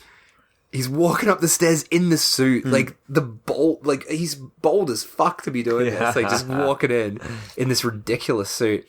Carrie, that's right. He like looks in the mirror, right? Yeah. And he's like, "That's right, Earl. Who's smiling now?" It's like, fuck, man, you really took offense to Earl. Yeah. My God, calm down. Only because he said he's like grinning like a loon. Yeah. It's all from that really kicked it off, right? So yeah, then he finally like derobes from the Earl suit, and Carrie, the sounds that he's making wake up Carrie, and she gets out trying to check in on him, but he doesn't answer, and he's in the bath, right? I gotta say, bloodied water. I loved. You kind of get this shot of the skin suit on the floor, and it's kind of like as you would just like you take off your clothes before you get in the bath and just throw them on the floor. They're really just like thrown down, just like without any care for the world. Yeah. They look great. It's all kind of like scrunched up, you know. Yeah. So Regulate wakes up, goes to the bathroom, and she's kind of like calling out to him. It's like, why? Yeah. She's smitten by his gross chicken hands. Mate, you don't have to look after him. It's not your son. Come on, what are you doing? Skinner's not your son. No, he's a paying. She loves him. He's a rent man. She's into him. What are you a tenant? He's a rent man. He's a rent man. He's a tenant. She's not your son. Yeah, he's not your son, Ricki Lake. My God. But like, I mean, yeah, because she got Jeff, the annoying wife beater husband. Not a wife beater, but and then Skinner, who's like kind of, you know, on top of the world, happy-go-lucky kind of character. Well, that's him. He's like high on life. On top of the world. So she kind of skin suit. She likes him. She likes him for that. She shouldn't. No, he's a skinman. He's a skinman. We get one of my favorite scenes next. This is also very distressing for me. Really? This is so upsetting because of the egg. Yeah. I was so upset while I was watching that. For me, this was more offensive than the black. Oh man, like it's nuts. Like we just cut to Jeff, just like fucking smashing eggs. He's got all these eggs on his plate. And he's just mashing them up. Who eats eggs like that with a fork? Yeah, he's got a fork. One hand, just like just smashing these eggs, bonking those eggs to bits. And smashing them together. Mate, Jeff does not deserve eggs. And apparently, Ricki Lake's character, what's her name? Carrie, she hasn't eaten. He's like, oh yeah, you can have my eggs. He's like, mate, you just smashed all these eggs. I love the, like, Skinner, as you said, top of the world. He, like, comes in and he's just like to Jeff, hey, big guy. Yeah. And yeah, Jeff just, like, dismisses Skinner, and then Skinner gets to eat all the fucked up eggs. Not even that. So you got Jeff who's smashed all these eggs into mush on his plate. Then Skinner takes a clean plate and scrapes all of the smushed eggs onto his own clean plate and then starts eating them off that. So now there are 2 plates with gross egg slop on them. It's just a mess for Carrie to clean up. Oh my god. But fucking hell, Jeff, man, he is an idiot. Yeah. He's an egg-smashing idiot. Like, things like, what's his deal, though? Because, like, he's moved into this place. He's bought a house that he can't afford, right? He can't afford it. So he's pissed off. So they have to rent out a room. And then he's jealous and he's smashing up all the eggs because they have to rent out a room to another guy. It's like, if you can't afford a house, don't buy a house. If you got to rent out a room, you got to rent out a room. Don't be an egg-smashing idiot about it, though. You know? Like, because there's another guy in there, because there's a tenant, the rent guy, as you said. It doesn't make any sense. Everything Jeff does doesn't make sense. Yeah, he's a fucking egg-smashing idiot. He is an egg-smashing idiot. Bonking eggs left, right, and centre. Fuck Jeff. Oh, boy. I want to see Ricki and Dennis's real names and character names mixing up. I want to see their love story. Caressing eggs together. We might get a little glimpse of that later on. That chicken scene was a bit like the ghost scene, you know? I was just thinking that, yeah. They're like massaging a chicken together. Oh, fuck it up. Oh, God. So we go back to Skinner's workplace. Skinner's asking Bob, the security guard, where his dog is. Bob's like, some asshole fucking fed him poisoned meat. Yeah. Because I guess dogs can't eat human skin without getting a sore tum. Oh, yeah. And Bob also shows that he's bought a big old fucking gun, which he very, very aggressively points. Yeah. Kind of, he's like trying to be like playful, like pointing the gun at Skinner. Fucking Americans and their guns. Oh, they love it. I'd shit myself if someone pointed a gun at me. My God. Yeah. Don't be pointing a gun. Don't do it. Don't do that. That's just not all right. Yeah, come on. Then back again to our mate Heidi. Haven't seen her in a while. Oh, God. She's just Doing again... spiel again. Doing a spiel. She's Same being watched shit. by the manager. Dude, at this point, there was only 25 minutes left of the film. And every time we see her, she's like, I'll find you. I'll find you. And it's like, mate, we've been seeing you say the same thing for an hour. Yeah. And, like, the clock's ticking. She'll get there. Yeah, We've still but got 25 minutes. She'll get there. And then, I don't know why, this next scene, I just fucking love this scene. And I don't really know why. I think it's the look of this scene. So this is a very, very low budget film. And I just really like how low budget this scene looks. But it's Carrie watching TV. And it just has a real grimy, grainy feel to it, that it just feels like some hangout film or something with this kind of nice lighting, but in this kind of low budget way. Yeah. I don't know, I love the look of it. But anyway, Carrie's watching TV all sad about her dickhead egg gonking husband, Jeff. Skinner comes in, they have a chat about her shitty life. Yeah. Carrie goes to bed. She's not feeling it. Not feeling it. Skinner washes a knife, having a good old time looking at the water. Then he goes into Carrie's bedroom, shirtless. Oh, yeah. And wet. Can't remember if he was Can't wet. remember Probably if he's wet. wet. Probably wet. He's probably wet. Sits down on the bed, then crossfade to some water, implying they just did a bonk. Why are they trying so hard to make Ted Raimi sexy in this film? I don't know, by the end. But she wakes up, she sees him, she's wooed. So bring them chickeny hands over here. Yeah, It'd be great if in the bed she like pulls out a chicken. It's like a little, and then it fades away. That'd be great. That'd be like more like a John Waters scene. Yeah. So then Skinner, he's had his lovely night with Carrie, and he's back in the water again. Oh yeah, wading through the water. And he's kind of role-playing, talking to Carrie and saying how beautiful the other night was, but the time isn't right, and she's got to get to know the real him, blah, blah, blah. And Heidi's just watching him from like an embankment. Yeah. And we also see that the manager has followed Heidi, and he's watching as well. And he's like, "Oh, so that's who's got you worked up." It's like, man, what is your fucking problem? He's is like that the only definition guest? of a creep? Yeah. Yeah, does he not have anything else to do? Fucking hell. So yeah, Heidi limps back to the hotel room.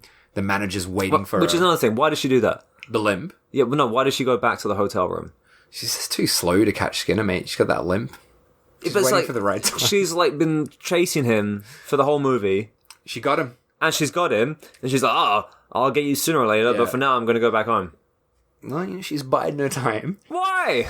Doesn't Hey, make sense. She said in the end she'll get him. didn't think she meant the end of the movie. That's what she meant. But yeah, she goes back to the hotel. Creepy manager's there. He grabs her, says he wants her. Oh, yeah, He he's has a- waiting for her in her room. Yeah, and he's got a photo of her that I guess he found he said in her Bible. In her or Bible, something. yeah. He's been going through her stuff. And Gross. he's like, "Oh, you're such a babe." And Such a babe. I don't think he actually says that. And then Heidi's like, "Oh, that person died a long time ago, and then I was born." And the manager moves her hair, and we see that her face is really scarred as well. We get a little glimpse of that. She pushes him off, holds a needle up as a weapon, and the manager, kind of begging for his life, says that he knows where Skinner is staying because he's followed him. Yeah. She could have done that as well. And Heidi wants the information, but the manager He's got wants leverage. a bonk. He wants a bonk. And then we cut away, so we're like, "Oh, what happened there?" No, we don't cut away there. He like goes down on her. Oh, It's yeah, like sorry, I implied- forgot about that, yeah. He's like, you want to know? It's all right. But we don't really see her. He sort of like No, but sifts down. Oh, sorry, can you Sorry, I imagine? forgot about Can you imagine his gross beard rubbing up against your inner thigh? Yeah. But before it goes too far, Yeah. we thankfully cut away. Back to Carrie. Carrie's out of the shower. She's looking around for Skinner. And then we see Oh yeah, a skin-covered hand, but not his own skin. skin covered. Skin-covered hand. I guess all hands are skin-covered. But we see a hand covered with extra skin, Double skin. double skin, gripping the banister, and Skinner is just in a full skin suit, like prostitute skin suit. And he's like, "I want you to know the real me!" Like, kind of like losing his mind. And Carrie screams, and Skinner screams I love too. that. Oh, it's so good. Him screaming at her screams. So funny. Yeah. And then we're back to the manager, and he's just covered in blood, crawling out of the room, dying. Yeah. So we assume we don't that, know what happened. Heidi's battered him to bits, I bonked wasn't him all over the quite spot. sure what kind of transpired there, because there's blood literally Yeah, he's everywhere. gushed. He's gushing. and there are like, blood like drag stains on the floor, Yeah. and he's kind of going against them. So is he just like going around back and forth? Yeah, just crawling around, slowly dying. He's only got like one little cut. But he's a hemophiliac. It's That's what it was. That's how she got it. He's a hemophiliac. Oh, not the only one. Yeah, ain't So looking too good. Heidi now knows where old mate Skinner is. So Yep. she breaks into Carrie's place, and as she goes in, Jeff, the egg bonker, bonk. he shows up in his truck, and yeah, Heidi's in the house searching around, ready to kill. Jeff enters, and Heidi's like holding the syringe Yeah. up. I love it. She's like, "Who are you?" Yeah, It's like, yeah. she's broken into his house. Like, Yeah, who are you? She's just instantly just like, "Who are you?" I love asking who you are. To the, like, And imagine how confusing this would be for Jeff. Like, Yeah. he's got this absolutely fucking mental looking person Yeah. in his house who's like, "Yeah, I'm looking for Dennis Skinner." It's like, what the fuck? What are you talking about? Yeah, they both go upstairs and find that there's a note for Jeff. Yeah. That just says, "I'm sorry," but he doesn't believe that it's Carrie's handwriting, and Heidi is just being like all sort of cryptic, and he's like, "Well, if Dennis has your wife, I don't think they've run away together." It's like, mate, just tell him what's going on. Come on, I know he's an egg bonker, but just tell him what's going on. Jeff gets enraged, even more enraged than he was at those eggs, goes absolutely mad, starts attacking Heidi, going nuts, and in this kind of fight that they have, she like pulls off her wig. Like, Yeah, to she's show like, "This is what's in what it." he did to me," and pulls off showing her wig. what's been done. Yeah, it's not a good look, is it? She looks like one of them bonked eggs. which would only enrage Jeff further. Yeah, so she's all scarred. She has no hair, basically, just a bit of fluff at the front. But yeah, she's a mess. She's a mess, mate. And she says she's been hunting him for 5 years. Yeah, it's a long... I've been saying the same sentence for 5 years. God, that'd be tiring. Imagine if this was a TV series following all 5 years. Oh my God. But yeah, she goes to attack Jeff for whatever reason, and then Oh, that's it. Hang on. So she goes to stab him with a needle because he doesn't know where Skinner is. yeah, That's kind of shit of her, isn't it? I mean, yeah, she's not well, And is she? he kind of She's- falls down the stairs. Yeah, he's just a mess. He trips down, falls down the stairs. I thought he was dead at that point. Yeah. As soon as she say, like, she's like, where is he? And he's like, I don't know. She goes, well, you're no use to me, and goes to kill him. It's like, that's not Yeah. a reason to kill someone, is it? Come on, Heidi. Come on, you're better than that. Well, that's what I thought. Like, I thought we were supposed to be rooting for her. But it And kind of even though- becomes like this thing of they're both monsters in their own way, right? Right. Like Heidi and Skinner. I mean, she hasn't killed anyone except maybe Jeff. She just attempted murder. Well, she killed the landlord. Oh yeah, but he's done. He deserves it. He definitely deserved that. But Jeff isn't actually dead. He's just lying down at the stairs having a little rest. Yeah. She kicks him awake and asks him to take her to the factory. Yeah. But that's the thing. Another thing. She says to Jeff, take me to Skinner. And he's like, I don't know. So she's going to go kill him, right? Yeah. She doesn't know where Skinner is. Jeff doesn't know where Skinner is. Yeah, somehow they roll up at his workplace. Yeah. Don't know, mate. No. Have to get in touch with that British screenwriter. Or Ivan, whatever his name is. Maybe talking to a tombstone, mate. I'll give Cookie a call. He'll tell me. I think he's gone too, mate. They're all gone. Call up Heidi Fleiss. Hey! She won't know. No. So then we're at the factory. Oh, Ricky's tied up. Yeah, which Sexy Skinner's back. Sexy Skinner. He's all bloodied up, shirtless. He's got Carrie hanging up by the ceiling. And I love that it's just so fucking outrageous. He's got like buckets that are on fire all around him. What's that about? They're in a factory. They have electricity. Why has he got like barrels of fire? It's nuts. And there's also like skin suits just hanging about everywhere, which was great. Yeah, Jeff and Heidi they're like driving there. I'm like, okay, they're just gonna drive into the place. No, they just smash through with the truck. Like Jeff is just like, yep, here we fucking go. Yeah. Smashes through into the factory. Our mate Bob the security guard, he hears the noise. I love his reactions, very minor. He's like, oh, what the hell was that? There's a sound. And Jeff and Heidi go into the factory.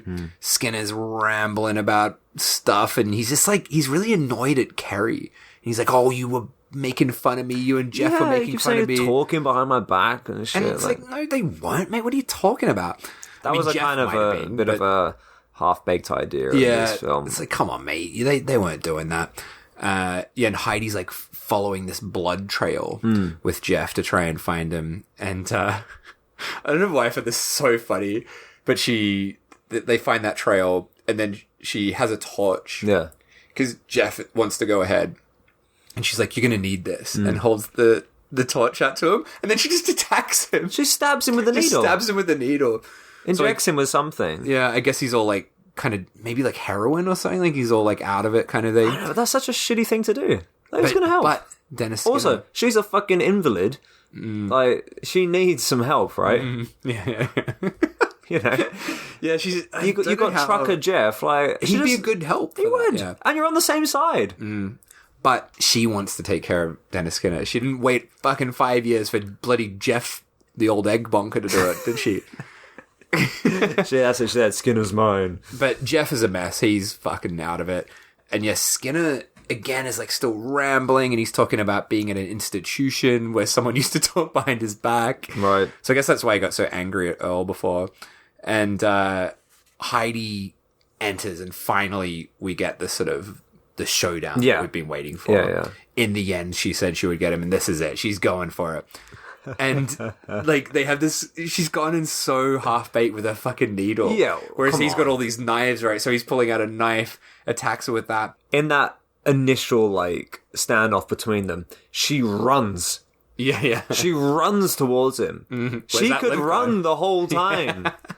this The limp was effective. the whole hour time. and whatever, how many minutes we've seen her hobble around like Long John Silver. She can run.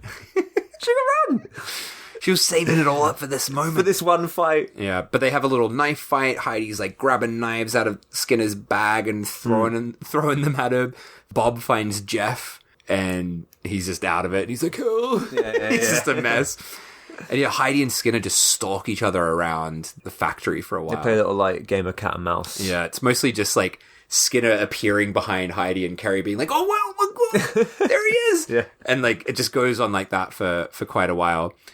And now Bob has also entered this space as well. And he's hunting around. He's got his big old rifle. Yeah, he's got his big gun that we saw earlier as well. And then Heidi appears kind of out of nowhere at where Skinner is and chops his arm and just starts beating the shit out of him, which I love. Just beating him up, smashing him up. And then Bob appears, sees this happening. He doesn't know what's going on. Oh, yeah. He's confused as hell. And he aims his gun. It's kind of confusing. I had to rewind it the first time. And he shoots, but he doesn't hit anyone.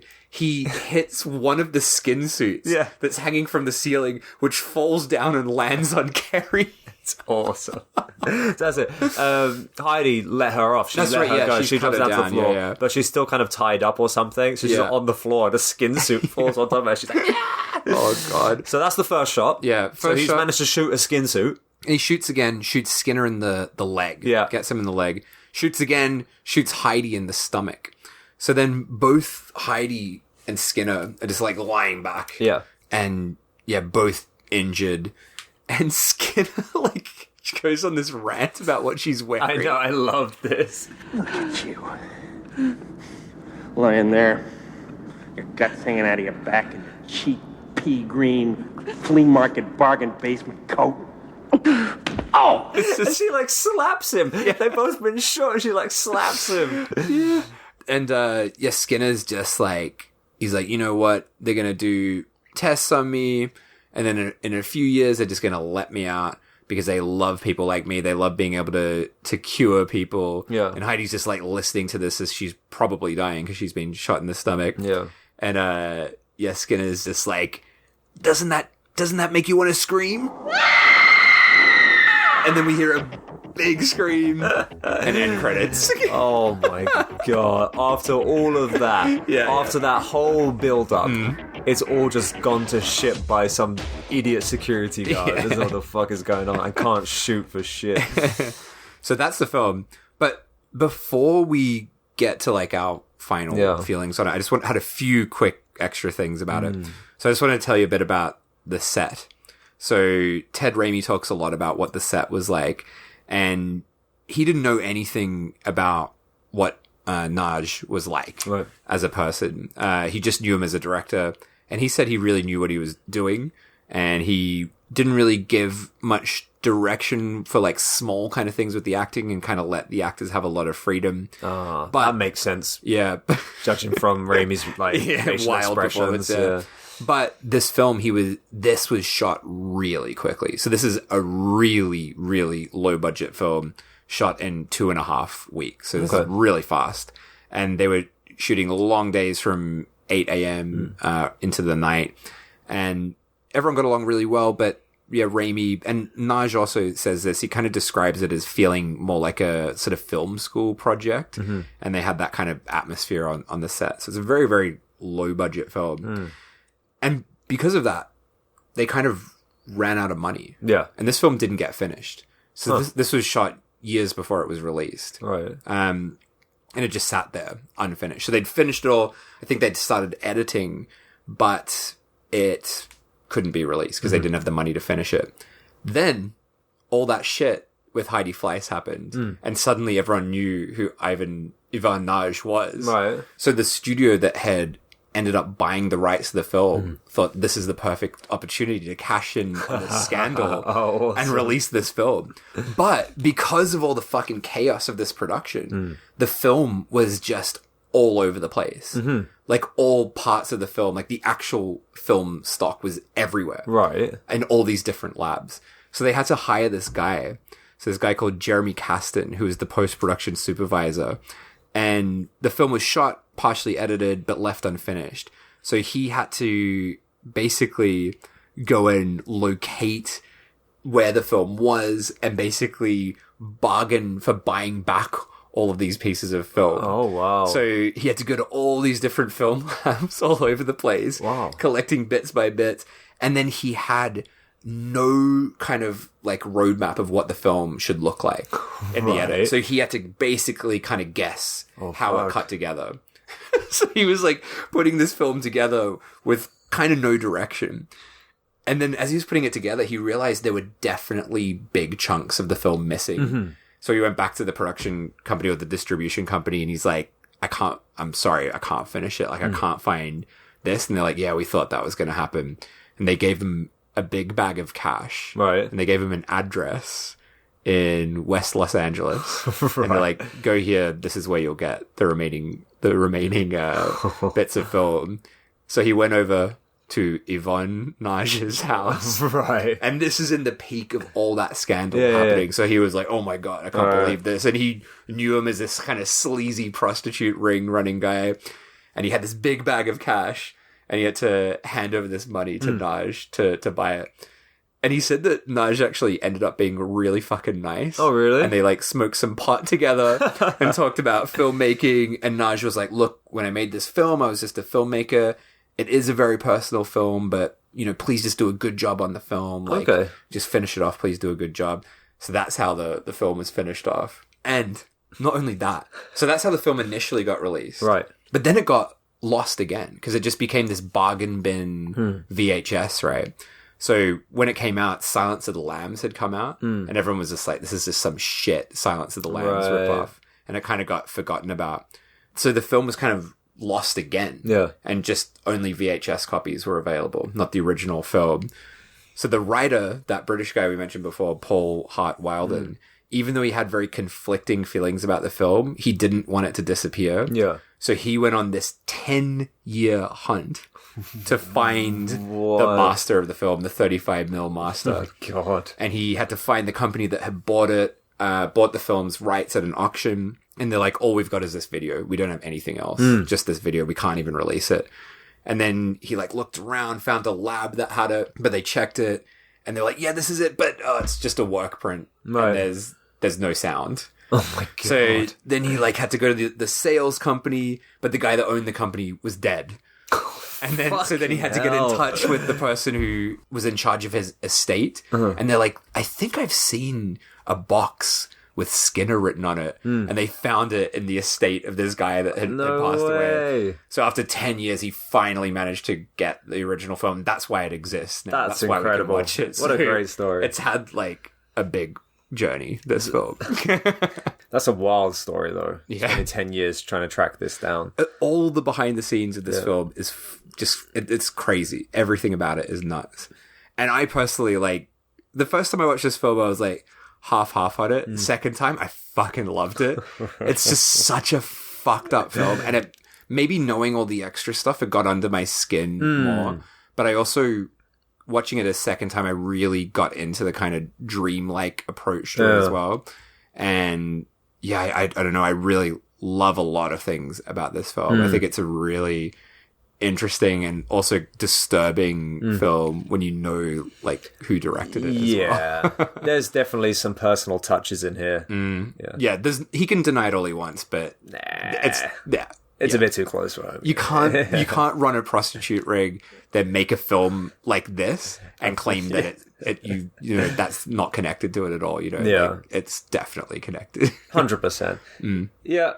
Hearing all the stories and like retracing the scenes in my mind, I was like, oh, there's definitely something here. He definitely took things from his own personal life, probably the people he knows, added them into the film, said a bunch of bullshit. But what are your thoughts on the film? I can't tell if you hated it or hated it. I kind of loved it and hated it.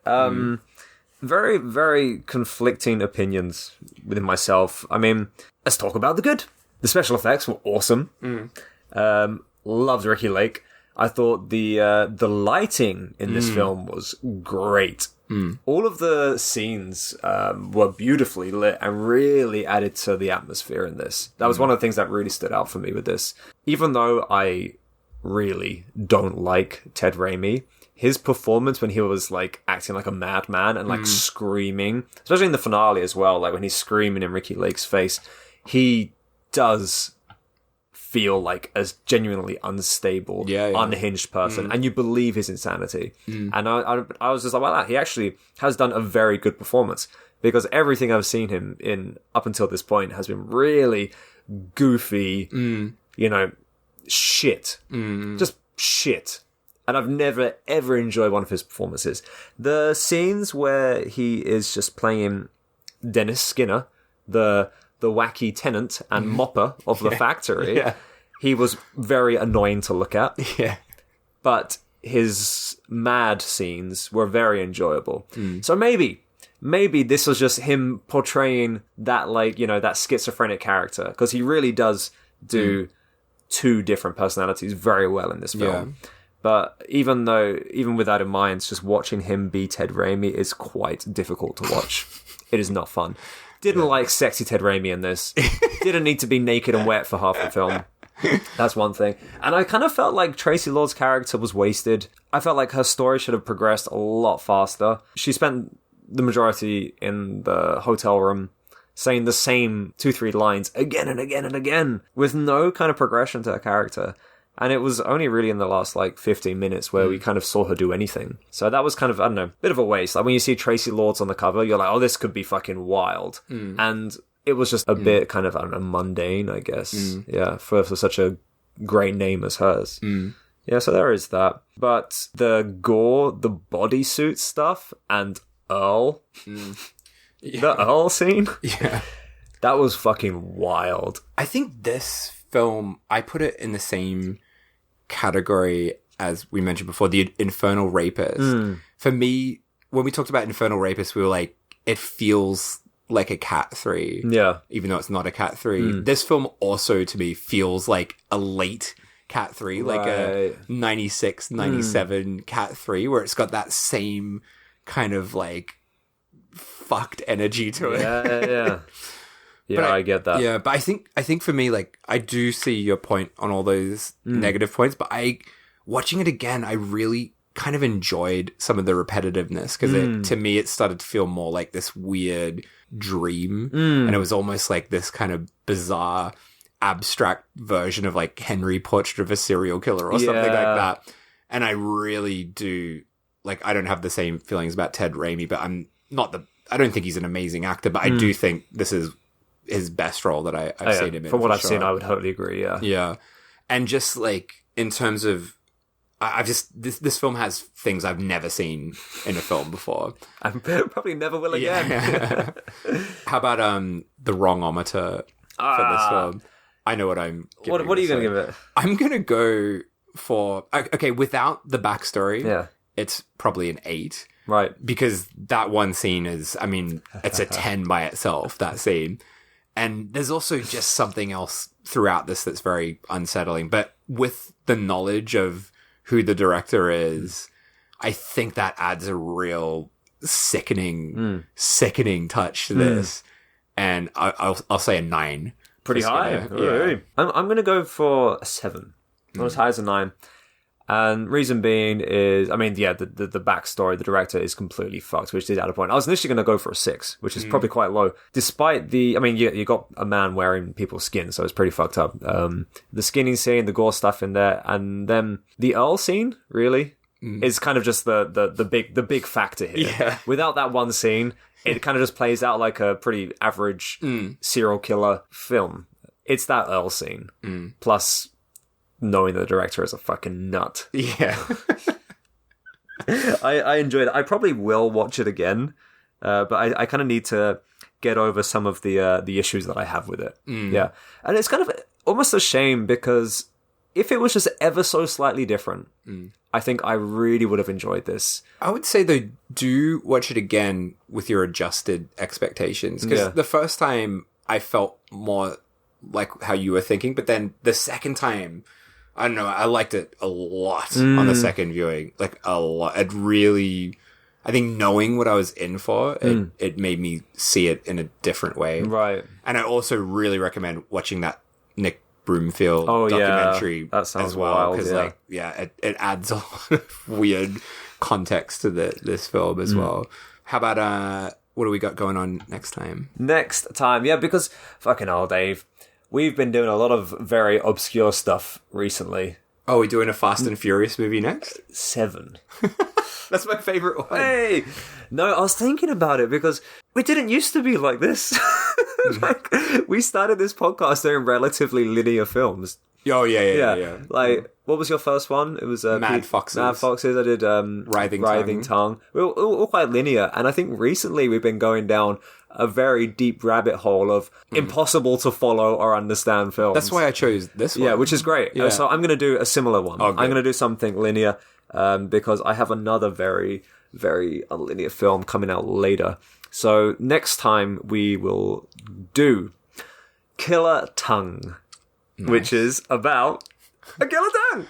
That's what the title says. What it says on the box. Nice. What year is that from? Oh, I don't bloody know. I guess there's only Ask one me film. next time. Is it on Tubi? I don't fucking know. Probably. All right.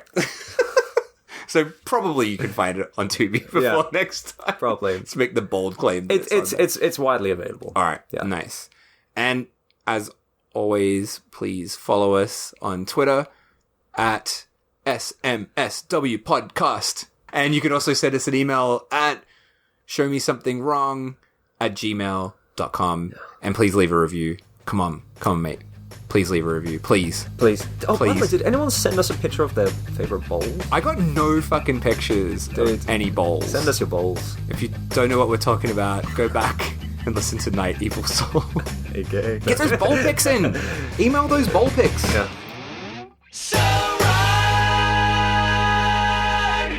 Hey, Dave here with a little post-theme song Easter egg for you. I just wanted to give a big thanks to friend of the podcast, Eggy. Eggy runs Video Violence Releasing here in Japan. It's a really great label putting out a lot of really interesting films. And he lent me his Skinner Blu-ray so I could dig into the extra features for research for this podcast. And when we were hanging out the other night, he gave me his own review of Skinner. So here it is. Of Skinner? Yeah, I think this movie is so fucking cool. Yeah, so I love Ted Raimi's act, and so the directors and the cat and the gore scenes are so insane. So I love this movie so much. Yeah, you should watch this one.